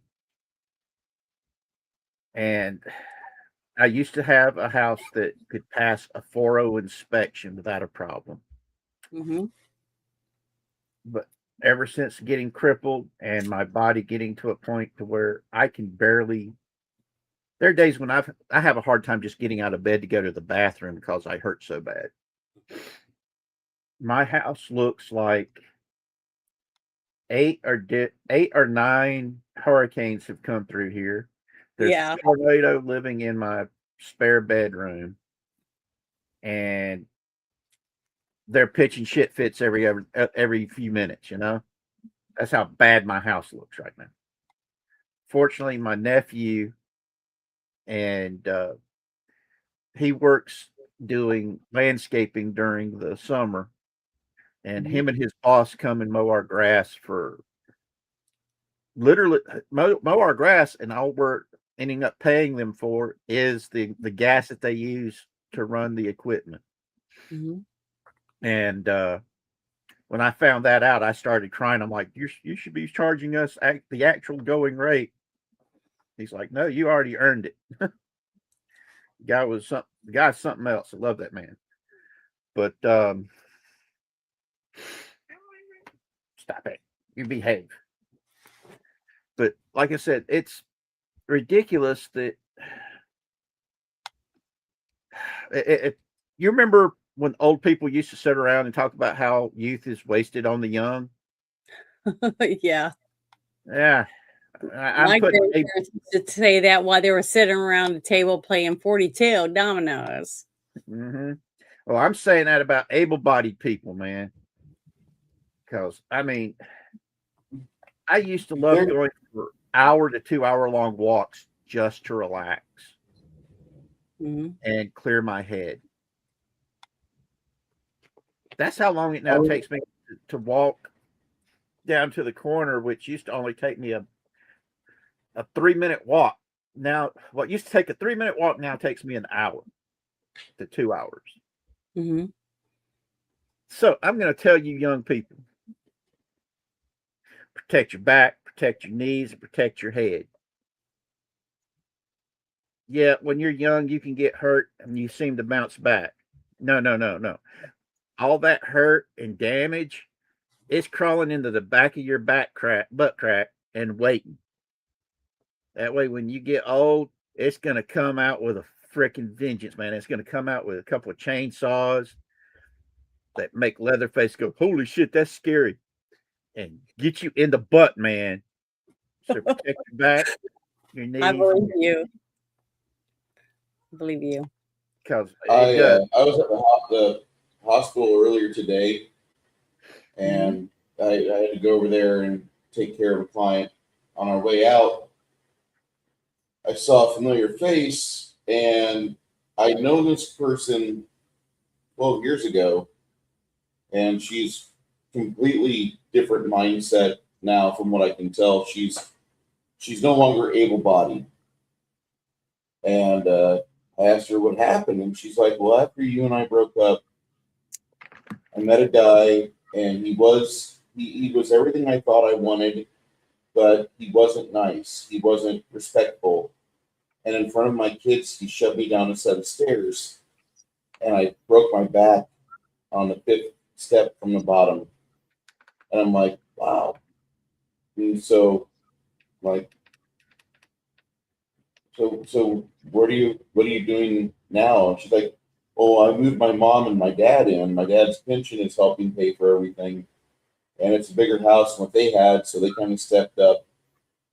But my kids don't like having the grandparents there all the time. I'm like, you're lucky. I mean, you're 5 years younger than me. You got both your parents. They're both in good health. I know a lot of people that would love to have your situation. Even with your snapped spine, it would be preferable than, I go visit my dad on Saturdays because that's when the grave site's accessible, something like that. And after we finished with that, I had some work to do. About an hour after I left San Antonio, making my way to the grocer, I counted 5. I mean, they're never pretty people. 5 ugly fat bitches that are half my age on a scooter, getting shopping items, standing up, reaching across the aisle, grabbing their whatever nutty bar or Little Debbie snacks. Hey, I'm a fucking sugar addict too. I get it, but like they're just loading up their carts with junk. I didn't see broccoli greens. I didn't see no oranges. The lemons are on sale. None of that. These are 5 people that were less than 24 years of age that are in excess of 350, 400 pounds. And it's not a very big store. It services 4,000 people in the community. but they're not even a quarter century old, and they said, "Fuck it, let's have obesity take us over," and then they're just like, they're fucking hideous. Like they could do a neck reveal as a special treat to their Patreon member. I'm just saying that what I had to view today when I was shopping and I saw this, two of them had skin tight shirts on. I thought I was looking at the Pillsbury Doughboy. And I'm not a small person myself. I recognize I'm fat. That shit's obese. The obese plus. That's all I'm Well, saying. what do you recommend that we could do to help people not get in that situation in the future? Scooters out of fucking stores. Take the fucking scooters out of the fucking stores. If you want to shop and have $300 worth of stuff in your shopping cart, you got to pile it all into one cart. But then you'll have lawyers out the wazoo suing because there's no way. Give a shit about lawyers. I know, That's but they'll be out of business, and then you and I can't even shop there. Well, See, I look at here, if you really want to know, if you really want to know a way to fix it, it's simple. The year you turn 16, that summer you go to military boot camp, and you spend that entire summer going through physical training, just like the military does. For that entire summer. Well, see, I didn't go to boot camp, but I had a dad that would come in and flip a coin, a quarter on our beds, Sandy and I's beds, and if it didn't bounce, he would rip everything off the bed and make us make it again. Like, so that's the kind of dad I had. So it just depends. I was lucky, and I've said it millions of times on all my shows. Your dad also. How lucky your dad also said something to you too. It kind of worked on you a bit. It had a different. It was something that you don't even really hear much today from fathers to daughters. Well, oh yes, I love you. Yes, your dad said that to you all the time. And look at you, you're a well-adjusted young lady. I mean, I have 4 sisters also, so my poor dad couldn't help it. He had all daughters.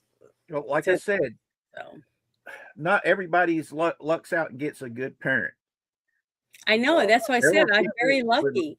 And I wish that there was a way that we could help single parents or even parents that are 2 parents that need help learning how to be parents. You know what I mean? There's so many different things that churches used to do, but no longer are able to because they get sued. Yeah. See what I mean? Well, like I said, it got so bad. They turn 16, send them to boot camp. They do that in Norway, Yeah. Every single person in Norway has to join the military, male or female. Send them to boot camp, make them go through boot camp, have them, after they finish boot camp, have them go do something for the community service. I don't care if it's picking up trash on the side of the road, mowing old people's grass. But see, that's something else that popped in my head when you said that. Is because there is we've played it a few times. Bruce and I did way back when we first started doing this show. There's a sheriff I think it's in Nevada, and he dyes all the prisoners' clothes pink, and they have to do chain gangs. Okay. Yeah. Well, remember we used to talk about this a lot. Well, we have this guy. Why not have all of our prisons where instead of them getting, computers and getting to have a nice spa gym to work out in, we make them do stuff, make them pick up trash, make them do all this community service type stuff so that we do have clean streets and we do have asphalt in the holes that are all potholed streets, things like that. Why is it cruel and inhumane to take a prisoner, a person who robbed a bank or mugged people or broke into people's homes, raped people, all these different stuff. Why can't we make them be the ones that have to fill holes? I mean, maybe if we put people in prison and actually made them do stuff and work and make them have to clean their cells and clean the toilets and do all the different stuff in the prison to keep the prison clean, mop the floors, wash the blankets, the sheets, do all those chores and teach them something, a skill. Like now they can work for a laundry, or they can work for an asphalt company. They can get all these jobs because we made them work while they were in there to clean the community that they were destroying by being criminals. Things like that. Those are great things, I feel, that would help our country improve and make people go, man, I don't want to go back to prison. I had to work the whole time I was there. All I'm hearing is that Janet wants to have a Simon Phoenix situation where, like, you have the good guy gets sent off to prison and he learns how to sew and knit a sweater. And then the dirtbag guy, Wesley Snipes, gets sent to prison, and he's just like able to absorb more information on how to murder quicker. That's all I'm hearing. Yeah, I don't know. I don't Man, which it won't happen. I wish it would. I'm just saying, I don't understand why we don't use common sense. That's the problem right there. Common and sense is no longer common anymore. Apparently, I don't know. It just does. To me, it seemed perfectly normal because I grew up on military bases. So all the kids I went to school with, spent time with, they all had chores. They all had to do their homework. When I'd stay the night, on a Friday night and they still had homework to do, they had to do their homework before we could just watch TV or play games or whatever. So it wasn't that much different. And maybe I was very lucky to get to grow up on military bases, and travel around. I got to go every 2 years. I was moving to a new place and getting to see the way things worked in this town, or that, I lived in Spokane, Washington. I lived in the Philippines. I lived in Florida. I lived on lots of different places. And, I feel very blessed to have learned a lot of things. And my dad would take me camping and hiking and fishing, and we did, I just did all kinds of things. I was just very lucky. And then when he retired, when we moved to Arkansas, where my mother's parents lived, and my mother was not doing well, my grandmother wasn't doing very well, so my mother wanted to live near her mother, and my mother got a job working for Tyson, and my dad started a whole nother job, so I got to do other things, with my dad, but it wasn't military stuff. It was more normal things, not on a military base. So that's the first time I ever got put into a public school where it was people were, meaner. I thought people were meaner. They were rude, lazy. Lots of people didn't even graduate from high school because they didn't want to do anything. They didn't want to work. So that's the first time I started seeing people that did nothing. Once again, Janet is displaying her supremacy that she has established within her mind. And she's out there bragging that she's better than the rest of us. If you would just kindly donate to my Patreon, we can equalize and tax her harder. Tax her harder. But I do feel very blessed. I had a wonderful childhood and good parents and wonderful grandparents. And I knew all my, my cousins, and every summer we went and visited people and stuff. And I wish more people could have that type of families, where they could do stuff. Visit. I was as close to my cousins today as I was back then. Dang, that would be something else. But all this is by design. Yeah. See, you're supposed to grab land, and then you're supposed to get enough capital, enough savings, because the dollar should work in your favor too, not just the senator's fucking investment planning. You should be able to afford enough to where you can afford land. And if you got 4 kids, you should be able to buy them a starter home that they'll stay in maybe a year or 2 after their high school's over, and they can do a test drive. They can test drive, see how they do, and they can pay you rent or mow lawn or whatever it is. But all this is by design, because you're not supposed to kick your kids out after high school. That's just an American bullshit thing. For some odd reason, we subscribe to that.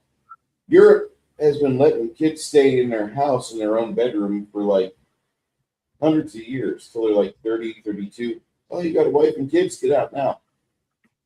Hopefully you save money while you're living with mom and dad. And that's how they did it. And that's how a lot of Europeans did become successful. They had time spent with their parents where they were able to invest in the system.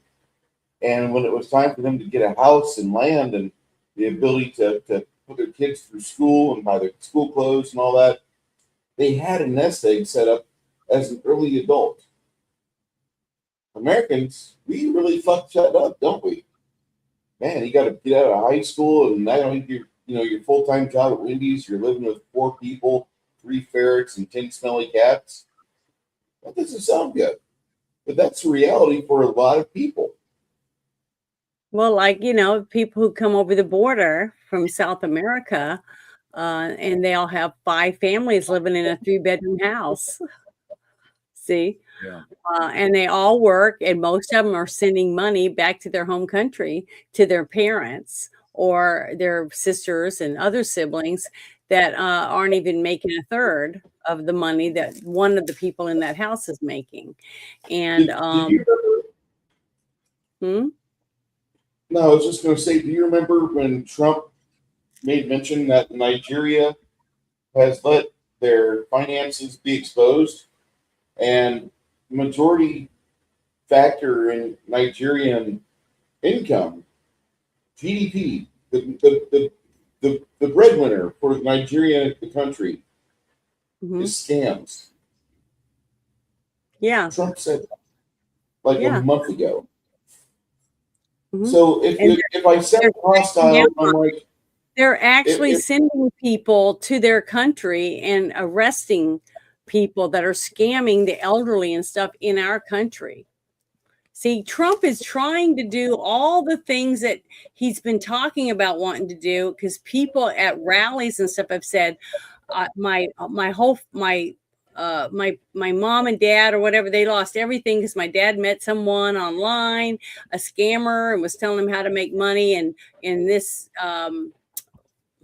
crypto or whatever, and end up taking every dime they had. I've played a couple videos showing a woman at people at ATM machines in like gas stations withdrawing money or putting money in the machine to send it Western Union to somebody because they were told that they didn't pay this money, this tax money, this back tax money, $80,000, that they were going to be evicted from their homes and stuff. And these people can't even speak very good English, but yet these older people panic and they go and withdraw money and start putting in these machines.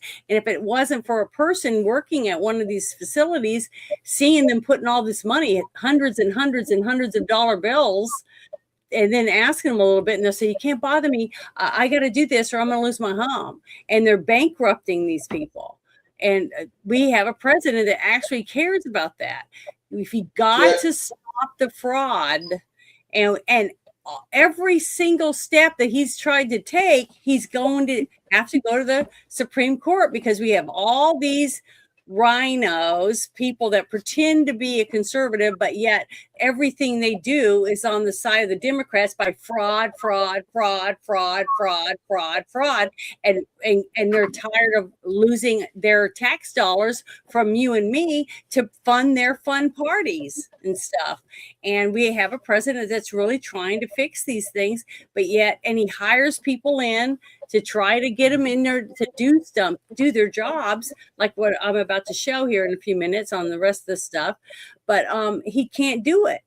And he's got a lame ass Congress that can't even pass a SAVE Act that says if you're not an American citizen, you can't vote in our elections. That's common sense. How can a person that just walked over the border or came from another country so that his wife could give birth here, so that kid would be a citizen, and they have no skills at all to work here? They don't have jobs. They're just here on a visa or whatever for a short amount of time so she can pop that baby out. And they're supposed to be able to come here and build something by taking everything from us, from the ones who are working. What happens when there's no more of this money, the taxpayer money? It's gone. What happens to the country then? See, that's what's going to happen, is we're going to be owned by another country. They're going to be able to walk in and do whatever the hell they want simply because people like Nancy Pelosi, Hillary Clinton, Schumer, and all of them already have their millions, and they think they're safe. They think that, that they don't need any of us anymore because they have everything they need. But they don't care what happens to us. They don't care what happens to our kids.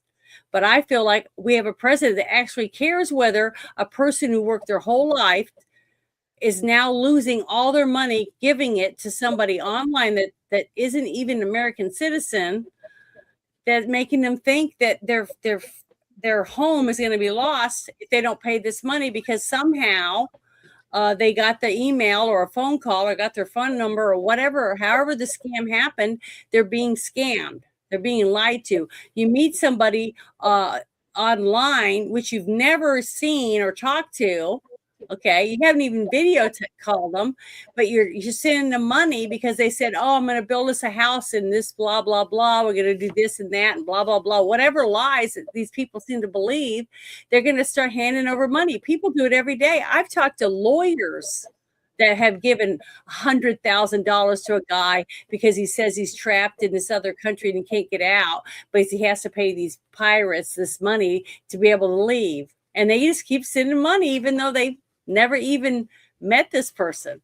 So it's sad because we have so many people that have no idea how lonely they are, and they're willing to just pay every dime that they earn to have a thought that one day we're going to be together, even though they've never met this person because that person doesn't exist. See, it's terrible. You are a hater. You are a hater. You're just blocking people from experiencing their true love. They do love each other. The girl has no reason to be with a 55-year-old fat man like as you described at the gas station, Bitcoin ATM. But she's really going to go and retire with him, even though she's half his age. They're going to have a family together. The white picket fence. He's investing in their future. It's because we have no common sense. You can't get duped like that if you had a parent that told you, you got to be careful. These people will try to steal from you. They'll lie to you. They'll tell you this, that, and whatever evidence you have to put out there. Just like years and years ago when my mom and dad were young, when my dad said that his dad took him aside and said, "Hey, son, if you're going to have sex, you need to wear a condom."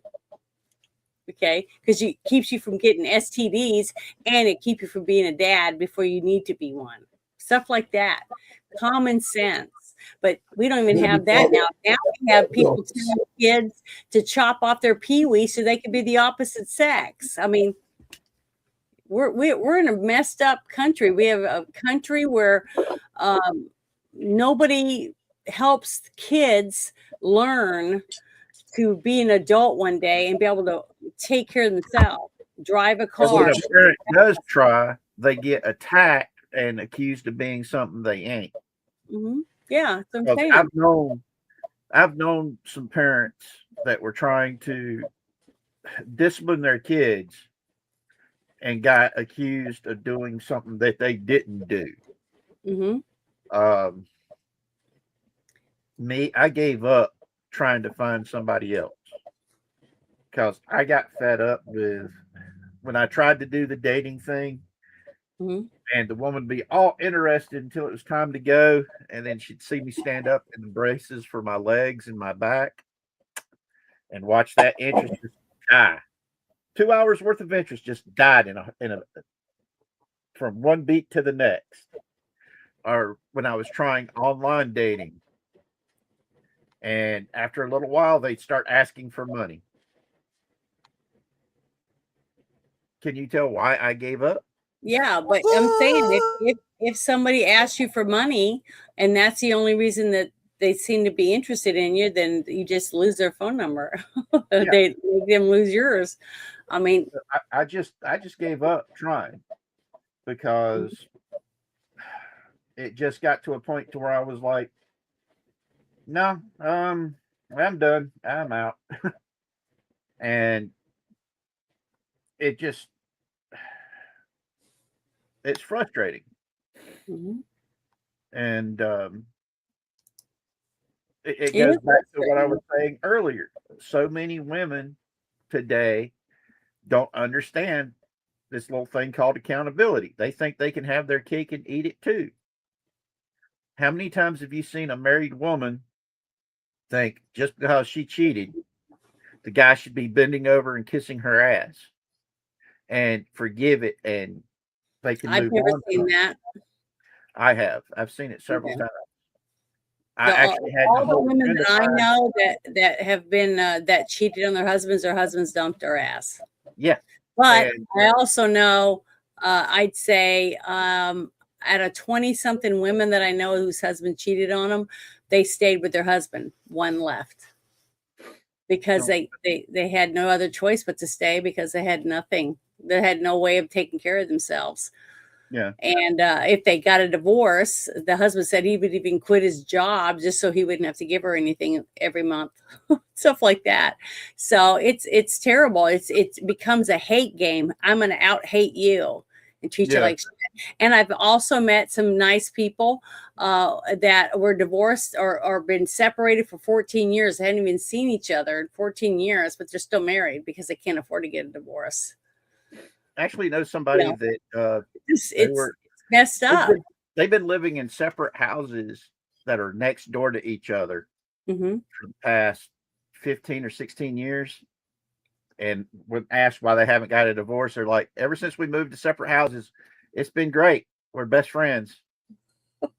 And it's like, That's what I'm saying. wow. What's sad is people should date first, get to know each other, become friends, get to see whether or not you even like the same things. Because if you're with somebody and you neither one of you like the same movies or the same books or your same interests at all, why are you together? Yep. How are you supposed to be able to do anything together? That's why I tell people you meet people. Like, let's say you go to the mall and you're going to go play in a Dungeons and Dragon game or a Pathfinder game or something like that, a war game or something at the mall, and you're in a room with 25, 30 people. There's got to be somebody in that room that you look around and say, hey, I wonder if she's single. You know what I mean? Because guess what? You're already in something that you're both gonna like. Okay, you see, you got one interest already. See, things like that. Or you join a bowling league and you meet a person on a bowling league. Hey, they both like to bowl. You Yeah. see, Sadly, that nobody I've seems to tried do that that before because at a if she's convention. not skinny enough, or if she's not tall enough, or if she's not blonde enough, or her eyes are the wrong color, or she's got snaggly teeth, or whatever it is, there's always going to be something. Because I can tell you right now, You don't when know I what was the in high biggest one for school, me I was was?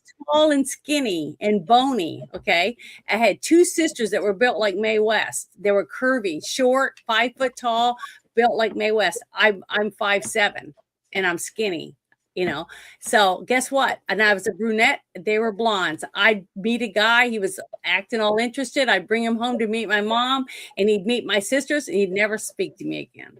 Okay, guys are petty.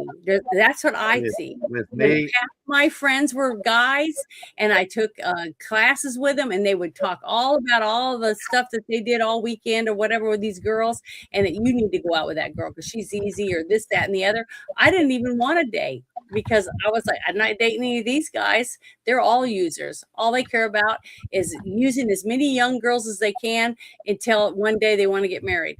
And then I asked them that. I said, if you're sleeping with all these young girls, okay, that are 2 grades lower than you, and now they're tramps because you're passing them around to your friends, who is going to be left when it's time for you to say, wow, one day I want to get married. I want a fresh girl that hasn't been ridden by 50 guys. Okay. Where are you going to find her once you've beaten the shit out of all these girls because you guys have all smacked her?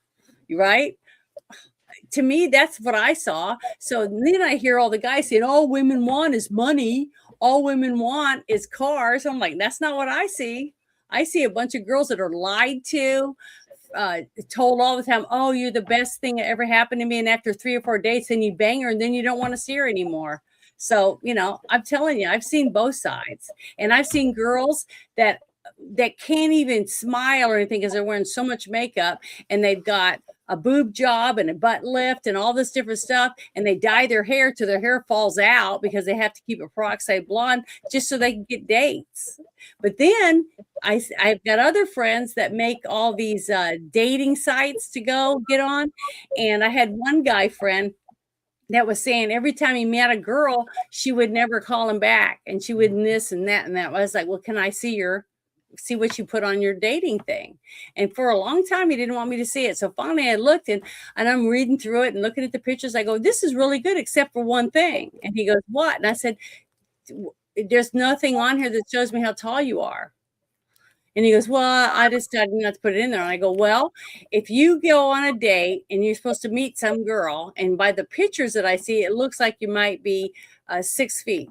And he was like, I'm not 6 feet. And I said, well, there you go. There's your problem. Because you have all these pictures that make you look tall, and then the girl goes there and she's a foot taller than you. She's embarrassed, and she feels like you lied to her because all the pictures make you look tall and you don't put it specifically in your thing. So she automatically knows she can't trust you because you didn't tell the truth. Now, did she look like the picture you said? He goes, yeah. And I said, well, there you go. That's why. Now, if you went on I had another guy that said every girl he went out with, it said average. Okay. And when he meet her, she weighed 380 pounds, stuff like that. So if you're not honest on your paperwork and you don't do FaceTime and talk and get to know each other, then you want a date and you get to see the person in person, it's going to be so much better. Because guess what? You know more about each other. You know that she likes this perfume, or she likes roses, or she likes daisies. And then she finds out that he likes a headbanging music. So when she picks him up in her car, she's playing some headbanging music for him, little things like that to show that you're interested in each other. And then it's starting off on the right foot. And then there's no way if I met a guy, I'm not going to jump in the sack with him when I just met somebody. I don't even know him. To me, that's a gift. That's something you share. It's an intimate thing. You don't just give it out to everybody. If you give it out to everybody, what do you have left for the person you're supposed to be in love with? See, that's why I'll never have anyone, because I'm a prude. I'm old fashioned. I'm boring. I'm not one of those girls. So, and I got lots of friends that are the same way as I am. So, but most of them have men, if they have guys that talk to them, ask them questions, and they argue about something, but then they make up because they speak to each other. You see what I mean? That's why relationships don't last, because one does all the talking and the other one just goes, That's the problem. That's why I see so many people's relationships break up. And plus I have 4 sisters. So it's kind of hard not to pay attention to what's going on around you, because it's everywhere, and the fact that I like the company of guys, because guys think more about the things that I think are interesting than the women. The women are talking about romantic comedy movies and their nails, and I like getting my nails done, but I didn't do it until I was, 19. I wasn't grooming myself. I wasn't trying to be wear makeup and do all those things until after I was 20 years old. So I don't know. I'm a late bloomer. I didn't find out about how nice it was to get my nails done and learn how to put my eyeliner on properly, things like that.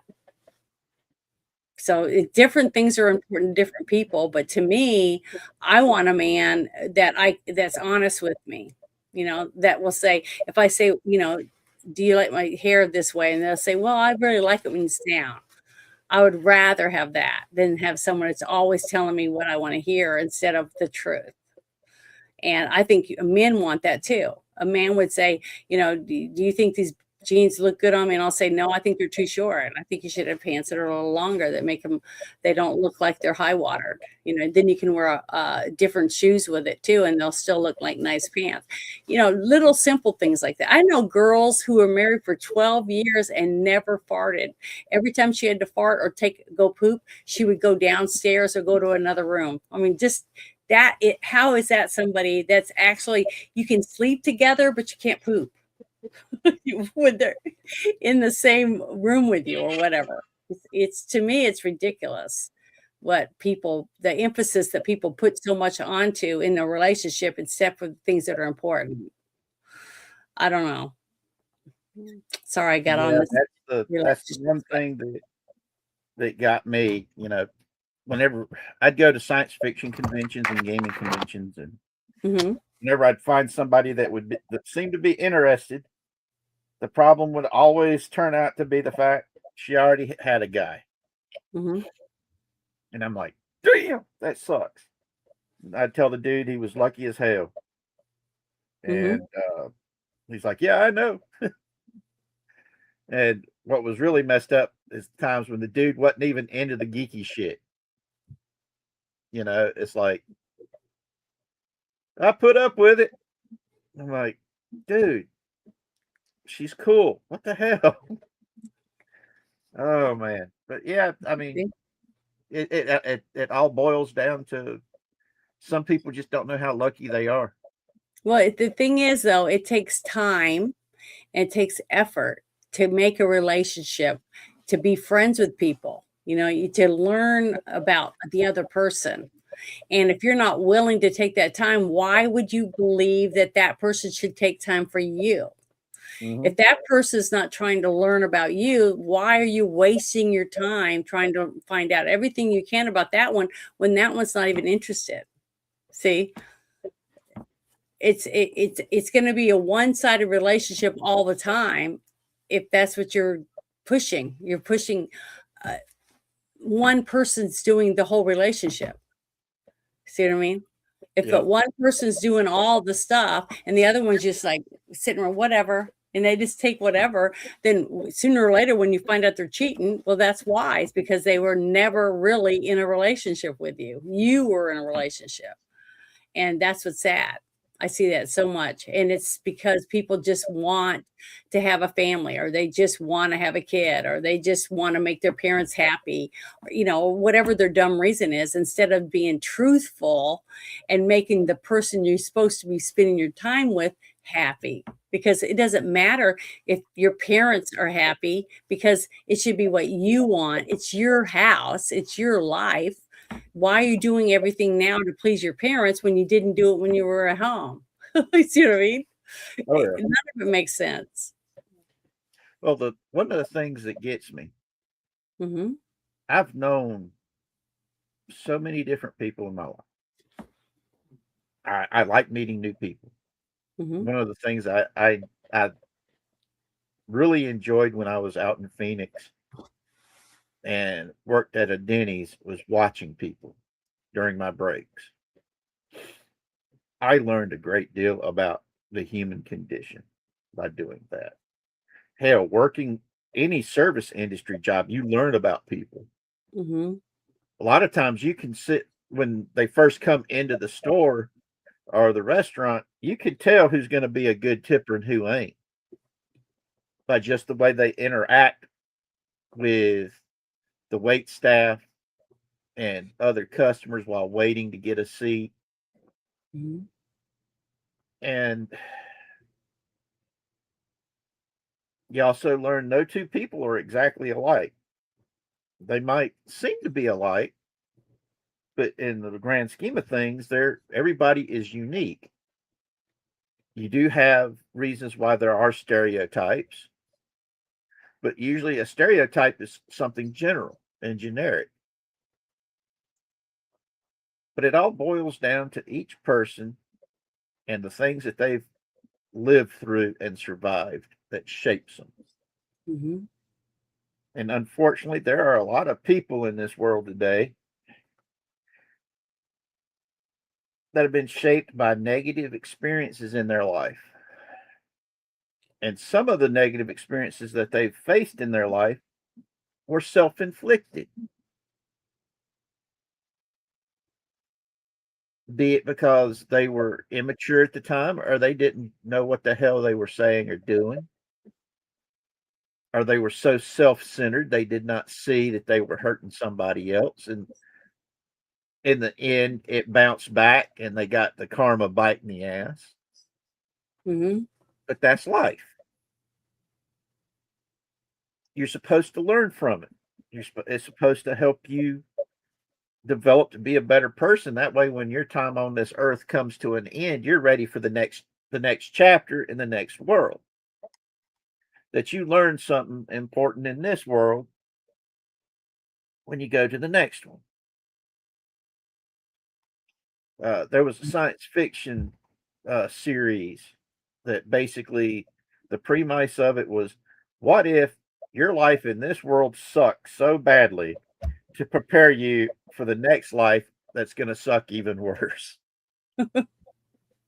And it was a science fiction setting, and it was wild because the next time, or the next world you ended up in after you died, was extremely deadly and extremely dangerous and very hard to live in. I cannot remember the name of it, but it was in Well, if you figure it out, you can send it to me. I'd like to look into it or whatever. Yeah, But it was pretty cool. But can I play this thing I was going to play earlier? Oh yeah, let's see it. I want to share this one thing because this is one of the things that I think is important. Let me get down here real quick. I'll pause it. Okay, because we've been talking about the SAVE Act a lot, and then we had the SCOTUS rule, this ridiculous ruling, but not without a few side discussions, because I can't remember what his name is. What was the SCOTUS that was picked that Trump picked, not Comey Barrett, the other one? What was his name? Remember? Kavanaugh? What? Kavanaugh, yes. Kavanaugh gave I don't know what is it called when they give you this information about what you need to do when you come back to us about the same situation that they just ruled on. A briefing. Yeah, okay. He wrote a brief basically saying what he felt that they would come back with, that it would probably change the court's point of view about the citizenship stuff. And I haven't read it because I've been so busy. The last 5 days I've been doing nothing but working in my yard. I've been mowing and weed eating, trimming limbs, and trying to take care of my chicks and ducks and getting enclosure made and all that. And it's 109 heat index, and I've been just dying. And I've been getting cramps in my legs and my feet because I'm sweating more than I'm being able to drink to replenish it. And it's just been really tough. But I've been doing the best I can, and then still trying to do my stuff in my house, my laundry, and whatever else I have to do, because we all have responsibilities. But when you have a 4.5 acre yard, I mean, it's just a lot of work. And plus, I had a man across the street that just put a mailbox in between my mailbox and my driveway, which I thought was illegal. And I've been having to go back and forth. I talked to the cops, and I've just had a buttload of shit that I've been trying to deal with. And it's a pain in the ass. But, shit happens in your life. Okay, bad shit, some good stuff. I've been having family issues, so I got tomorrow's the 4th of July, and I don't know what's going to happen, because if the wrong person shows up at this event, I probably won't stay. So it's shit. It sucks. It really does suck, but we all have to deal with it. And if all I did was think about all this shit, the bad shit, and not try to focus on what's the United States going to be like in 10 years from the choices that we make now. I don't know. I'm praying it's going to be better, because I honestly believe, and I've said it before, that because of what happened when Trump was shot at in Butler, and he just happened to turn his head because the woman that put the screen up put it up in the opposite place that she normally would have it. Yeah. Okay. So to me, I believe it was a miracle. Okay. And I can't help it. I was gaming that day with Bruce, and I had a friend that texted me and said that Trump's been shot. And I immediately went and started watching all the live stuff on my phone. Much to the fact that I said, don't do it. I know, and I was crying, and I was very sad, because I felt like when someone wants to kill you like that, like they did Ronald Reagan too, it's because you're doing something right. You're pissing the right people off. That's why they want you dead. But God intervened, and he lived, and so did Ronald Reagan. They both lived. And to me, that means something. And I'm not going to quit and say, oh, fuck it. I have no say. Votes don't matter. You can't vote your way out of it. The only way you can get rid of it is this, that, and the other, or whatever. I'm not going to do that. That's why I started doing this. That's why I started trying to share information to get people to start taking back their lives in their own towns, in their own communities, because that's the only place you can make a change. And what I was trying to explain is about all these senators. You got 2 senators from every state, and all of them are not working together for us. Okay. And we put them there because a lot of them, I know the ones I voted for, wrote on the Make America Great, and the other things about America First, that kind of shit. They vote on that. So that's why I voted for them. But right now, I'm not that happy with them, because they let me down. But the only ones that I can affect are the 2 from my state, which means I contact people in my state at the government level and say, you guys are fucking fucktards.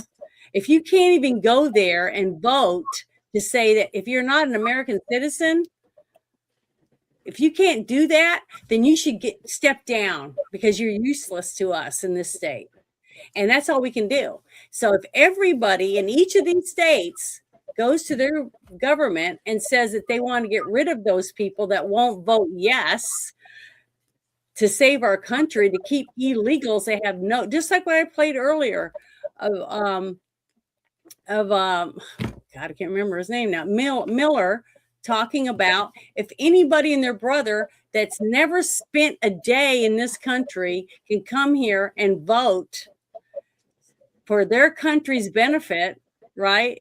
And hurt us, because they don't give a fuck about me and you, because they didn't work here. They haven't put money into Social Security. They haven't tried to work towards a retirement. They haven't been paying taxes in their state. They haven't bought a house. They haven't bought a car. They haven't tried to raise their kids. Okay. They haven't done any of those things, but yet they have the right to make decisions by voting in our country, to make decisions of what's going to happen with our money, our lives, and our future, simply because it's going to benefit their Muslim country.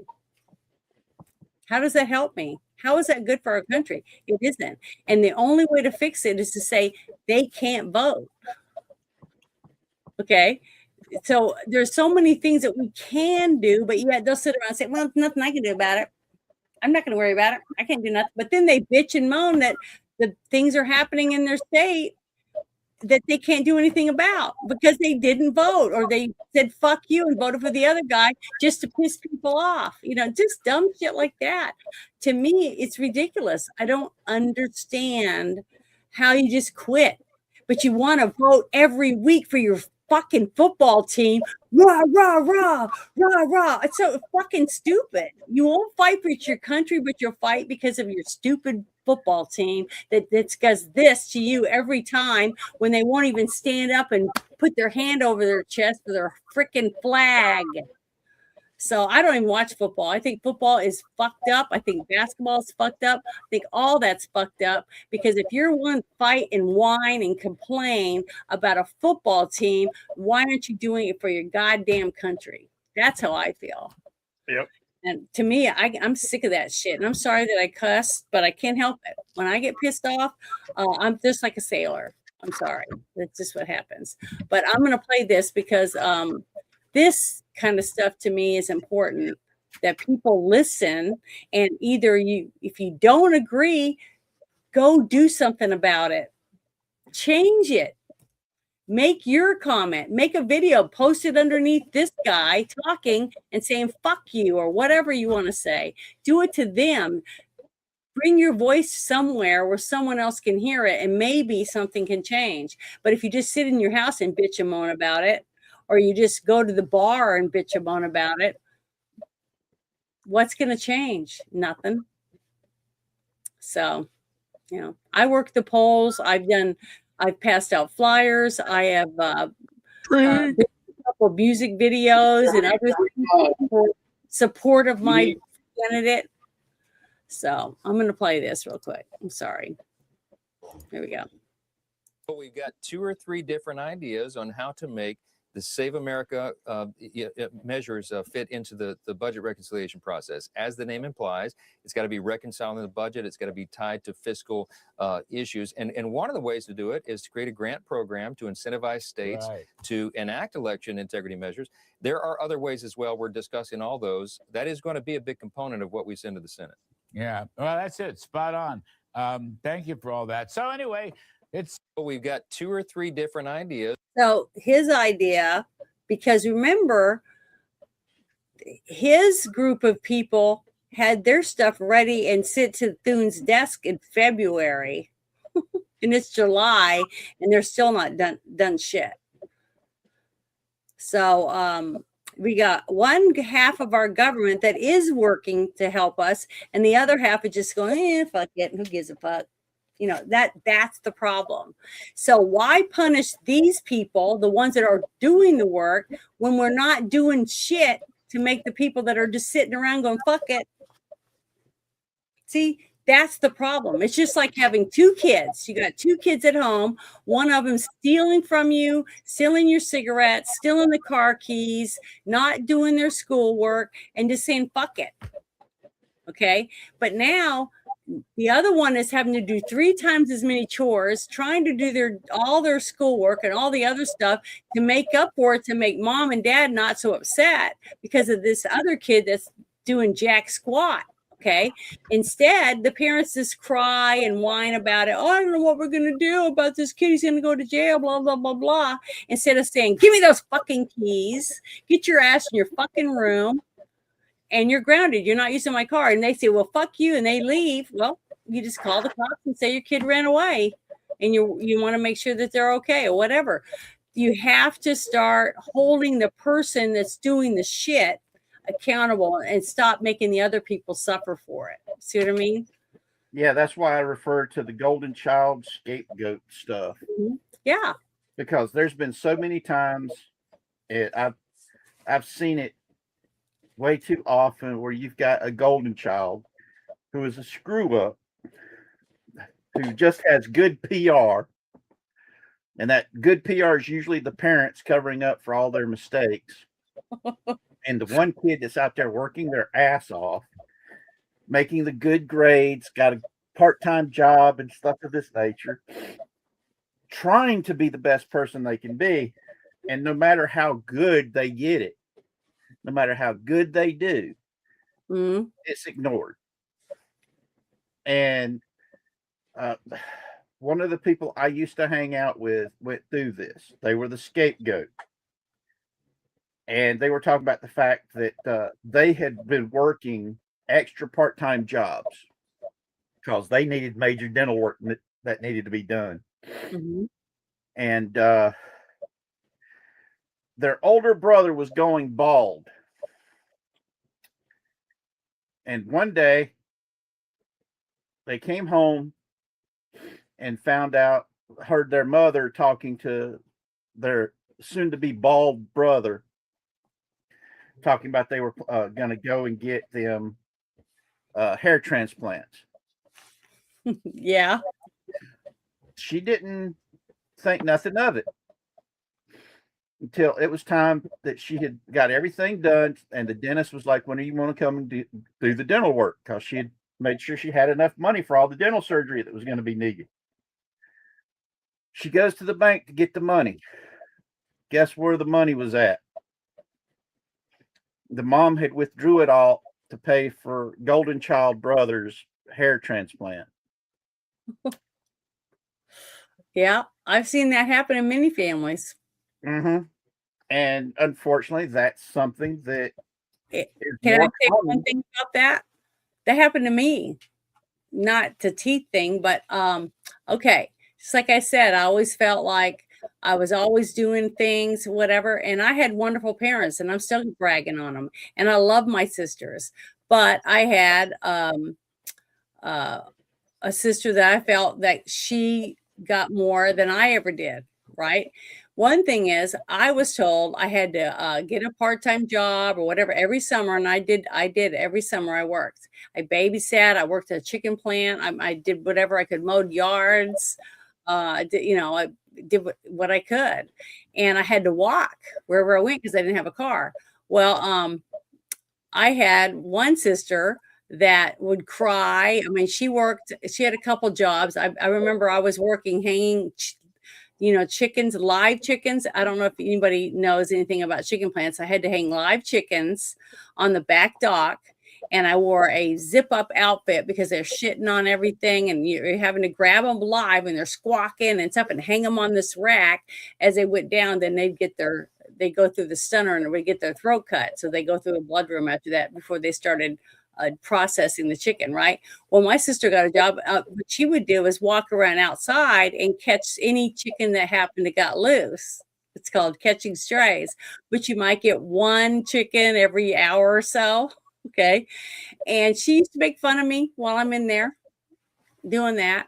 And because she was pretty, she was blonde and pretty, had big boobs and whatever else, all that, all the things that I didn't have. And she was a year younger than I was, right? Well, my parents bought her a car, and they ended up buying her her own beauty shop. So I never got a car. I never got anything. I never got none of those things. So why? Why does a parent pick one kid over another and give them extra stuff? Because for whatever reason they do. They feel like that child needs it more or whatever the reason is. But I never did ask my mother that. I never did ask my mother why. And my mother worried about me too, because I know my mother paid for me. She made me go to a modeling school one summer because she thought, I think she thought I was going to be a lesbian or something because I didn't fix my hair. I wore blue jeans and a ball cap. I was just wasn't into it like my sisters were, other sisters, because to me, we had one bathroom, okay, and we all were in there trying to get ready to go to school and stuff. To me, it just wasn't worth it, and just wasn't into it. But I definitely wasn't a lesbian, and I like men. It's just that I had other things that I felt were more important than whether I had eye makeup on or lipstick, that kind of You were thing. a tomboy like my sister. Yeah, I was a tomboy, and my mother was worried about me, so she made me go to modeling school to learn how to sit like a lady, cross my legs, hold my knees together, and cross your ankles and sit with your legs sideways, like you see secretaries do and stuff, that kind of junk. That's what I had to do that for a whole summer. That's what my whole summer was. I was stuck going to this, but I know my mom paid for it, and she would drive me 4 hours one way to go to this thing. So it was a lot of work for my mom, but I knew she loved me enough to try to do that, but she did it for the wrong reason. You see, that's what I think, because she just assumed, instead of sitting and talking with me about,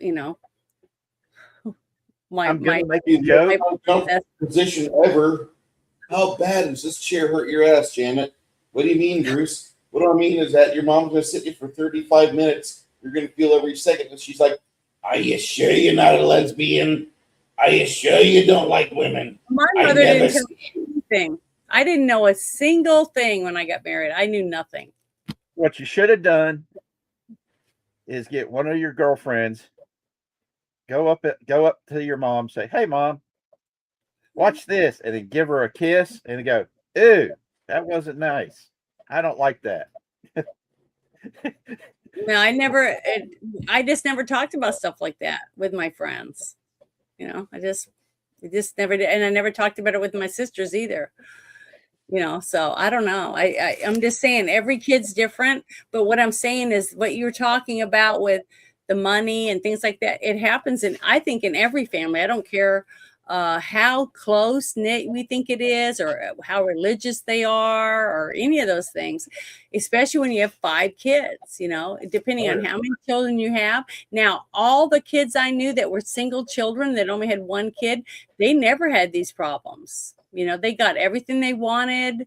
And some of them even turned out like spoiled, rotten brats. So, you know, it's just have a friend on the situation, I guess. I had a friend that was an actual only child that knows what the golden child scapegoat dynamic was all about because the mom and dad spoiled the hell out of their dog. The dog could do no wrong. Dog knocked something over and broke it. It was his fault. Why did you break it? I didn't break it. The dog did. No, the dog didn't. Here's the video. Boom. It was hilarious because they said even showed him the video of the home security system of the dog doing the shit I was getting blamed for. You're just jealous of the dog.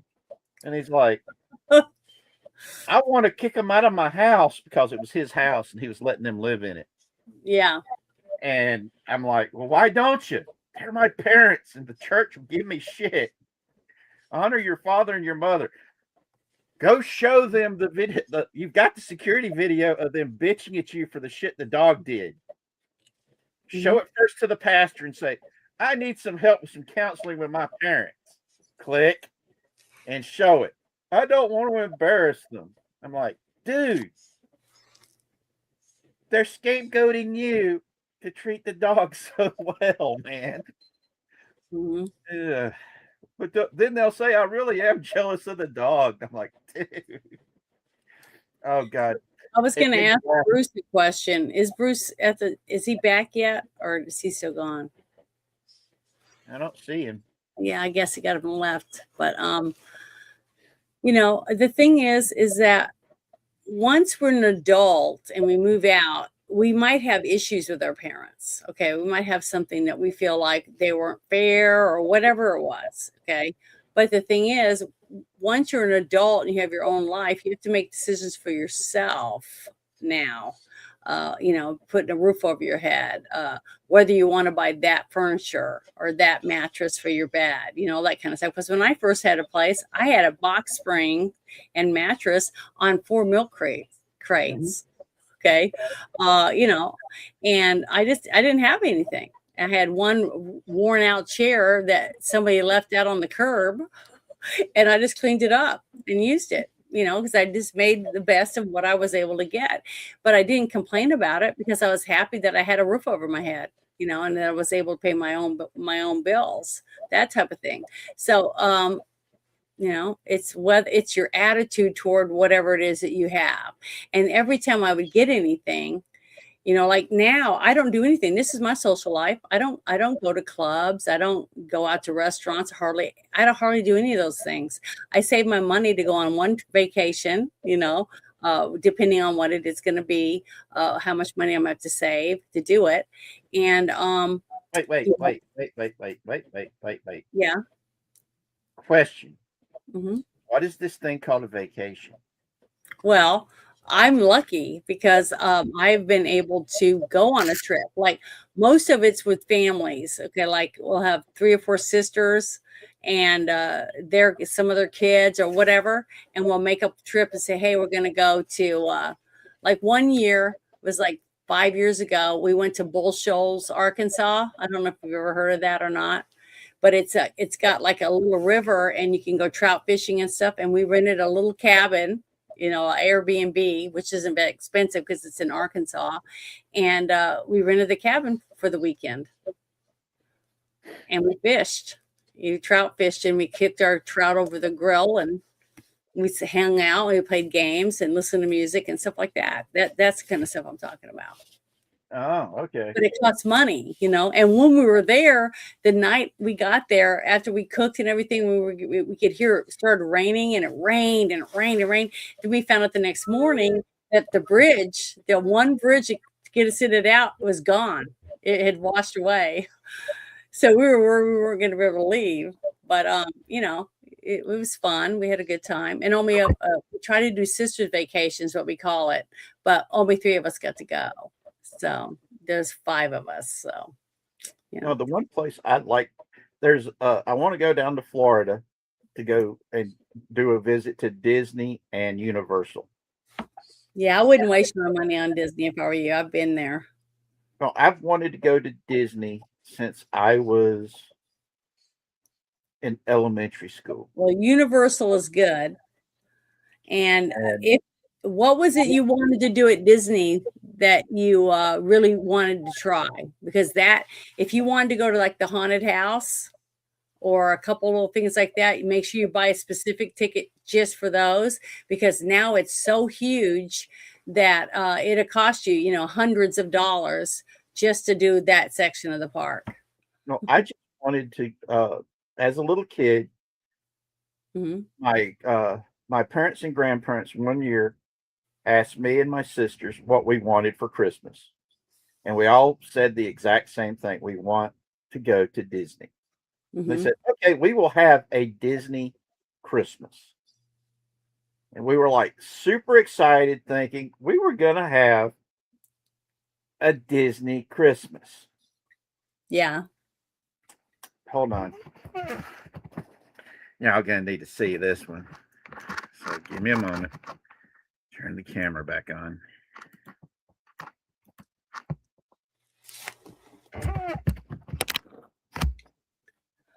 What are you going to show us? Oh my goodness. You know what our Disney Christmas was? They walked over to the TV, turned it to ABC, and turned it on. The Wonderful World of Disney. And a whole bunch of Disney movies on VHS. That was our Disney Christmas. Oh, well. With a bunch of Disney movies on tape on the VHS. Do you still have those movies? Yes, they're up in the attic. I was going to say they're probably worth money now, because there's some versions you can't get now. Yeah, one of the movies I really wished I could get my hands on that you can't get it in the States. I could buy it in the UK or Europe or Japan. And that's the Sound of Music. Not the Sound of Music, but the Song of the South. Now, I'm a big Disney buff, especially when it comes to their movies. Yeah. Walt Disney fought for, I can't remember his name, but he played Uncle Remus and did Zippity Doo-Dah. He campaigned nonstop to get that man an Oscar. All these idiots say he was a racist. If he was a racist, do you think he would have went that far to get that man But look how they throw all the racism around. Everyone's a racist. If you disagree with them, you're a racist, or you're a Nazi, or you're a bigot, or whatever it is. They turned all that into nothing. Time out. Hardwick in the chat. Yeah. Oh, zoom in on that. This one. The next one. That one. Yep. Please. Oh yeah, he can find lots of stuff. He's really good with that kind of stuff. Yep. Please do. Please let me know. And yes, it sounds like the We Have Disneyland at Home story. One of the funniest things that Eddie Murphy ever did. We got McDonald's at home. We do? Yeah, we do. And it turned out to be a big lump of meat between Wonder Bread slices. Oh, hey, we used to do that. We used to make Yeah. our own hamburger I stuff. still I do remember that. one of the best breakfasts I ever had, and it was with my mom and all of my sisters, and she said because we were all begging for donuts. So what we did was take biscuits, and then we take them and we just pull them apart and make them, have a hole in the middle, and we throw them in deep fry them in grease. Take them out and we roll them in powdered sugar or brown sugar, depending on, what we wanted. And it was delicious. I remember doing that. So we did lots of good things like that. Like I've told people about we go to my grandpa's and he would milk the cow because he had a cow named Joyce, which is what my mother's name was. It was a Jersey cow. And he would pull on the teat and he would shoot it in our mouths, stuff like that. So it was great. I mean, I had a great time. But what we would do is we get these old pickle jar, big one that they have at the the store down the street where you could buy a pickle out. This one pickle, he'd get the empty one, and we put ice in there. We put sugar and cocoa in there, and then you put the milk in with all the cream and everything, and we just take turns shaking it. We'd be shaking it on the porch, all of us taking turns, and man, that was good. I mean, that's the kind of stuff I remember my grandpa doing. But my grandpa was he shoot horses for a living. So My granddad taught me how to be a carpenter. Mm-hmm. And Bruce is back. There he is. Here he is. I had to take it down. What are you pointing at, Bruce? My new lava lamp. Oh, wow. That's nice. I've missed having a lava lamp. I used to have one about up till 2 years ago, and then it just the ballast gave up. Working. Yeah, I changed bulbs, still no light. So I'm like, fuck it. This one here, I saw it over at Spencer's today because I had to go over there. And I do a lot of running around today, but this is the only retail therapy I've done in the last month, really. So Well, you went to Teeny Bopper Heaven to go and get something. Dude, first off, Spencer's Gifts is a Gen X store that has persevered like a festering wound throughout retail history. Hey, Kathy, how you doing? I love Spencer's Gifts, but let me tell you, seeing 40 different lava lamps between 12 and 17 inches in length right next to the decorative cocks that a woman or a man of exquisite taste, as he would probably tell you, even though you're like, no, you're a fag. There's like shelves of fucking lava lamps. Porn stuff at your Spencer's. You want me to get you a photo next time I go there for my companion lava lamp? I have been to a Spencer's Gifts here in Arkansas. Right they didn't there. sell there. They sold They stuff. They sold T-shirts, gag gifts.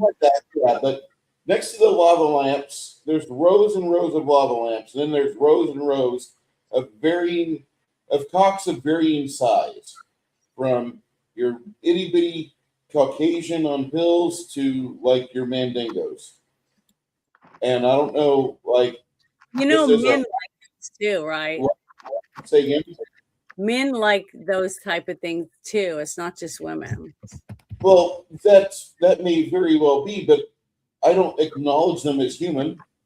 Just like I don't acknowledge a lawyer that's a communist as human. They're just a target that's been unrecognized by a bullet. Okay, whatever. If that's how you look at it, you have the right to think that way. I said you have the right to think that way. I do. Because, they have the right to be fucking faggots and retards and proclaim that socialism is best. I got a right to think like, See, I want to show that. Look, Kathy. See it? Let me show Kathy my tattoo. Isn't it pretty? It is. Been working on this little. I just got this new heart right here, this top heart, because I got this right here and this little heart when my mom passed. And then I just got the new heart with my daddy just recently passed. I had that one added to it, like 2 rings. But is that lizard creature you finally finished painting? It turned out pretty good. It needs a little bit more work, I think. It doesn't have teeth? No, it's plant. I know, but I said it looked like a lizard when you showed it to me before you painted it, remember? Yeah. And I thought it had teeth. No. No. Can you put no it back teeth. up there for a second? I want to see its mouth. Okay, turn a little bit sideways. No. How is it going to eat something if it doesn't have teeth to tear it off? I don't know. I have no idea, Janet. You see those blue things? I thought those were like spikes, but they're not. They're just leaves. Just leaves. It must be poisonous then. If it doesn't need teeth. Well, we are playing through one of the more interesting adventures that Necromancer Games wrote and published. Well, here you go. She said that's the lizard's name.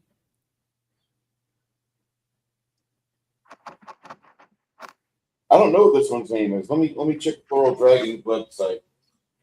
Hold on. I just did a video on this earlier this week.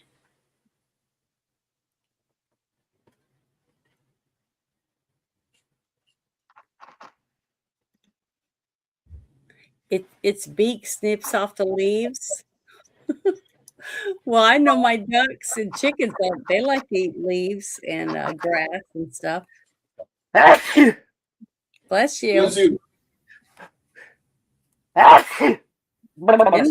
He's just like me. I always use his sneeze and twos. Myself.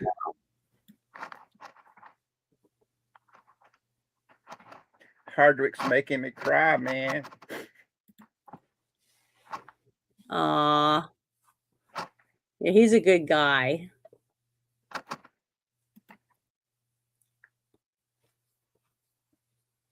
Oh.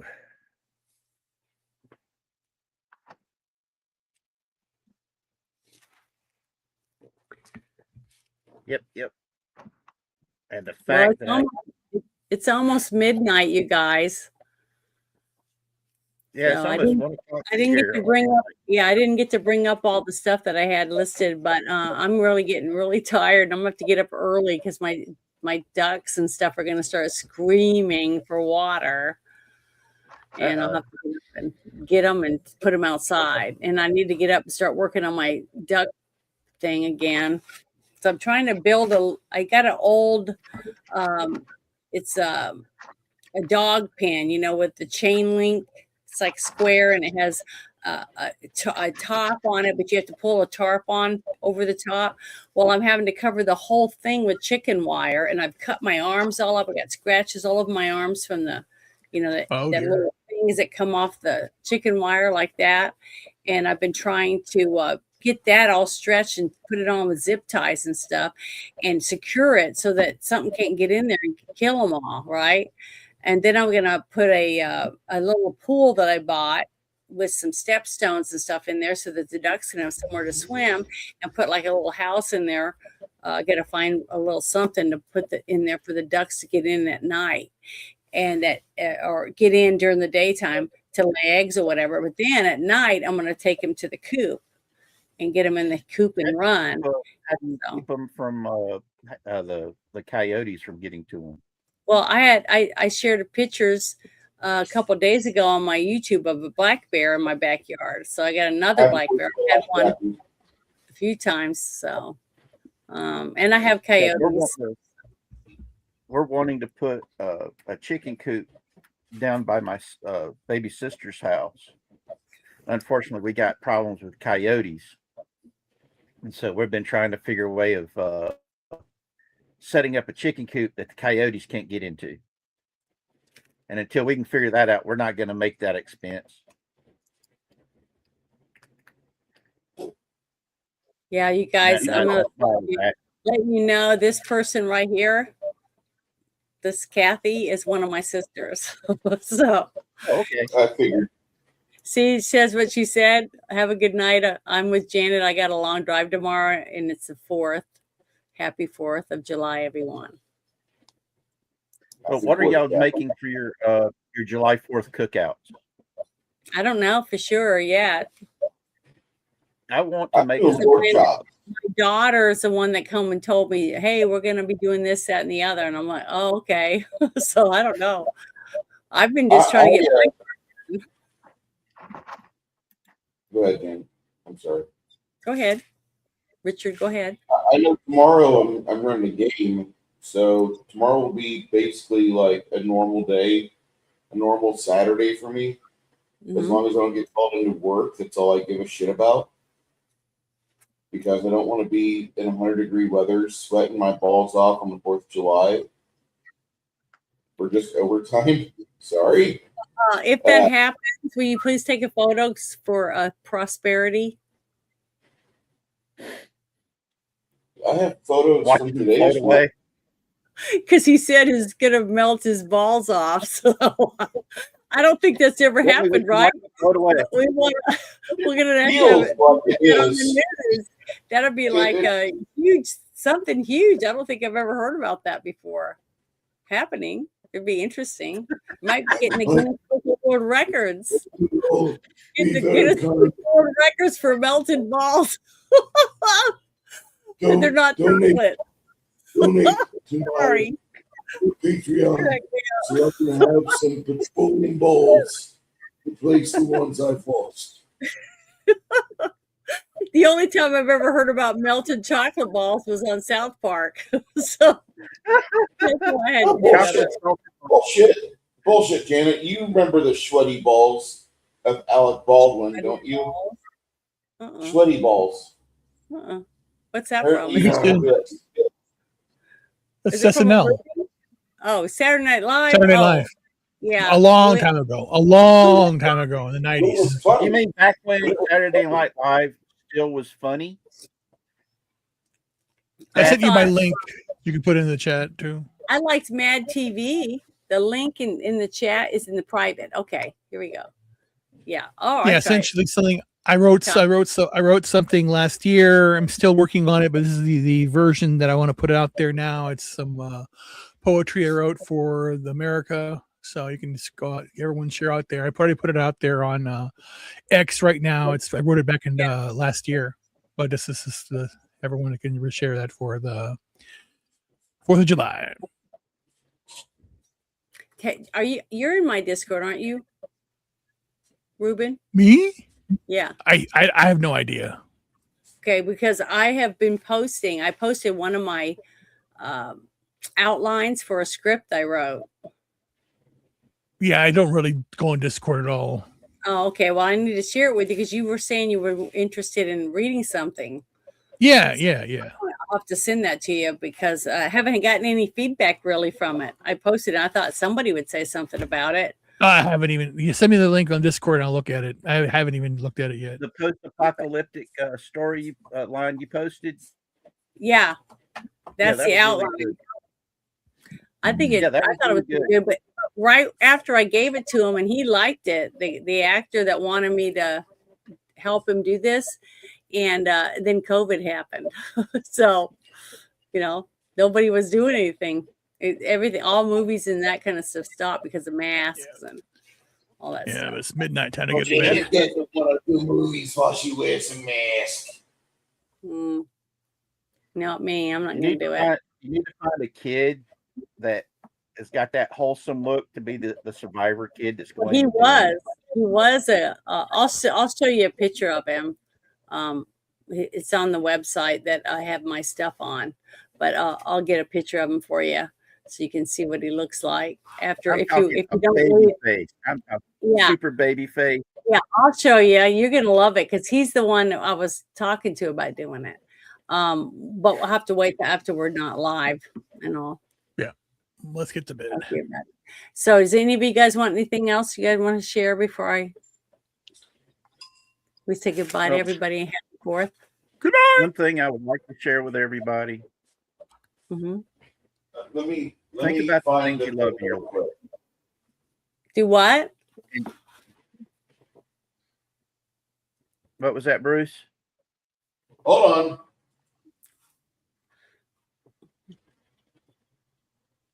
God, I'm kind of afraid to find out what he's going to do. He's going to do the full Monty. Why would you ever be afraid, Janet? Because I have no idea what you're about to show us. He's going to do a cross between Magic Mike and the full Monty. I want to share with you. No. Janet, share this as the last thing, and then cut. Okay, hold on. Let me see what it is. Donation. There you go.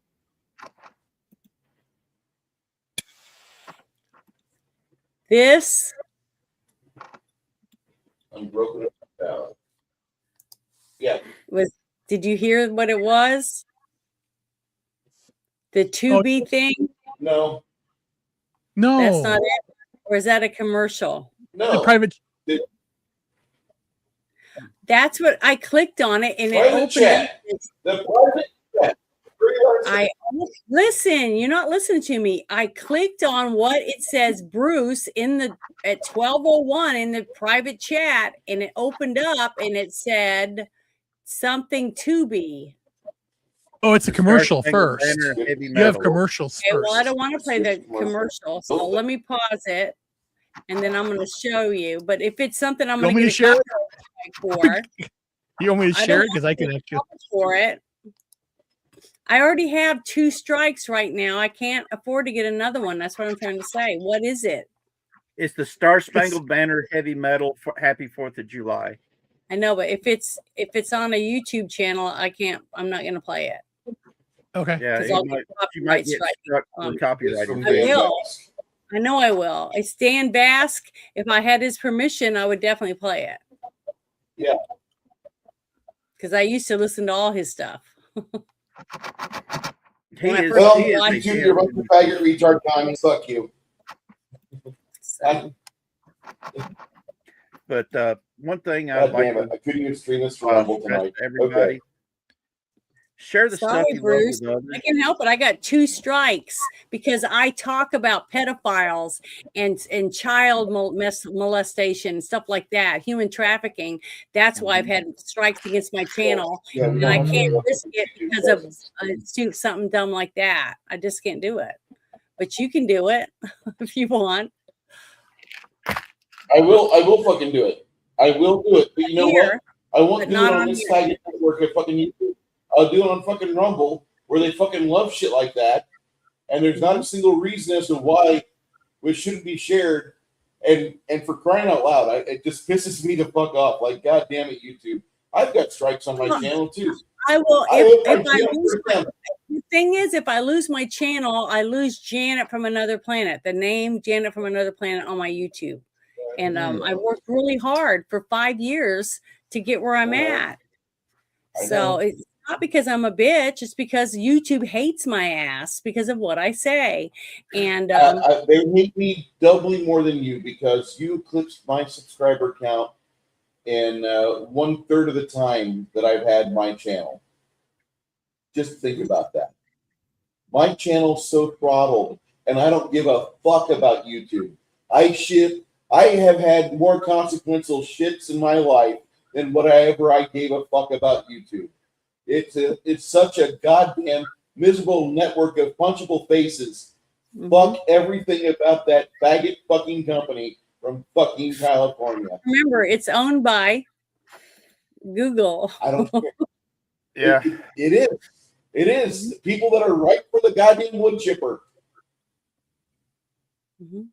So, but thank you everyone who hung out with us for a little while, and hope we had some informative information for you, and hope you enjoyed yourself a little bit. So, but thank you very much, and I hope you guys have a wonderful evening, and I hope you like my album. Happy birthday, America. Boys and girls all over the world are being abused and tortured.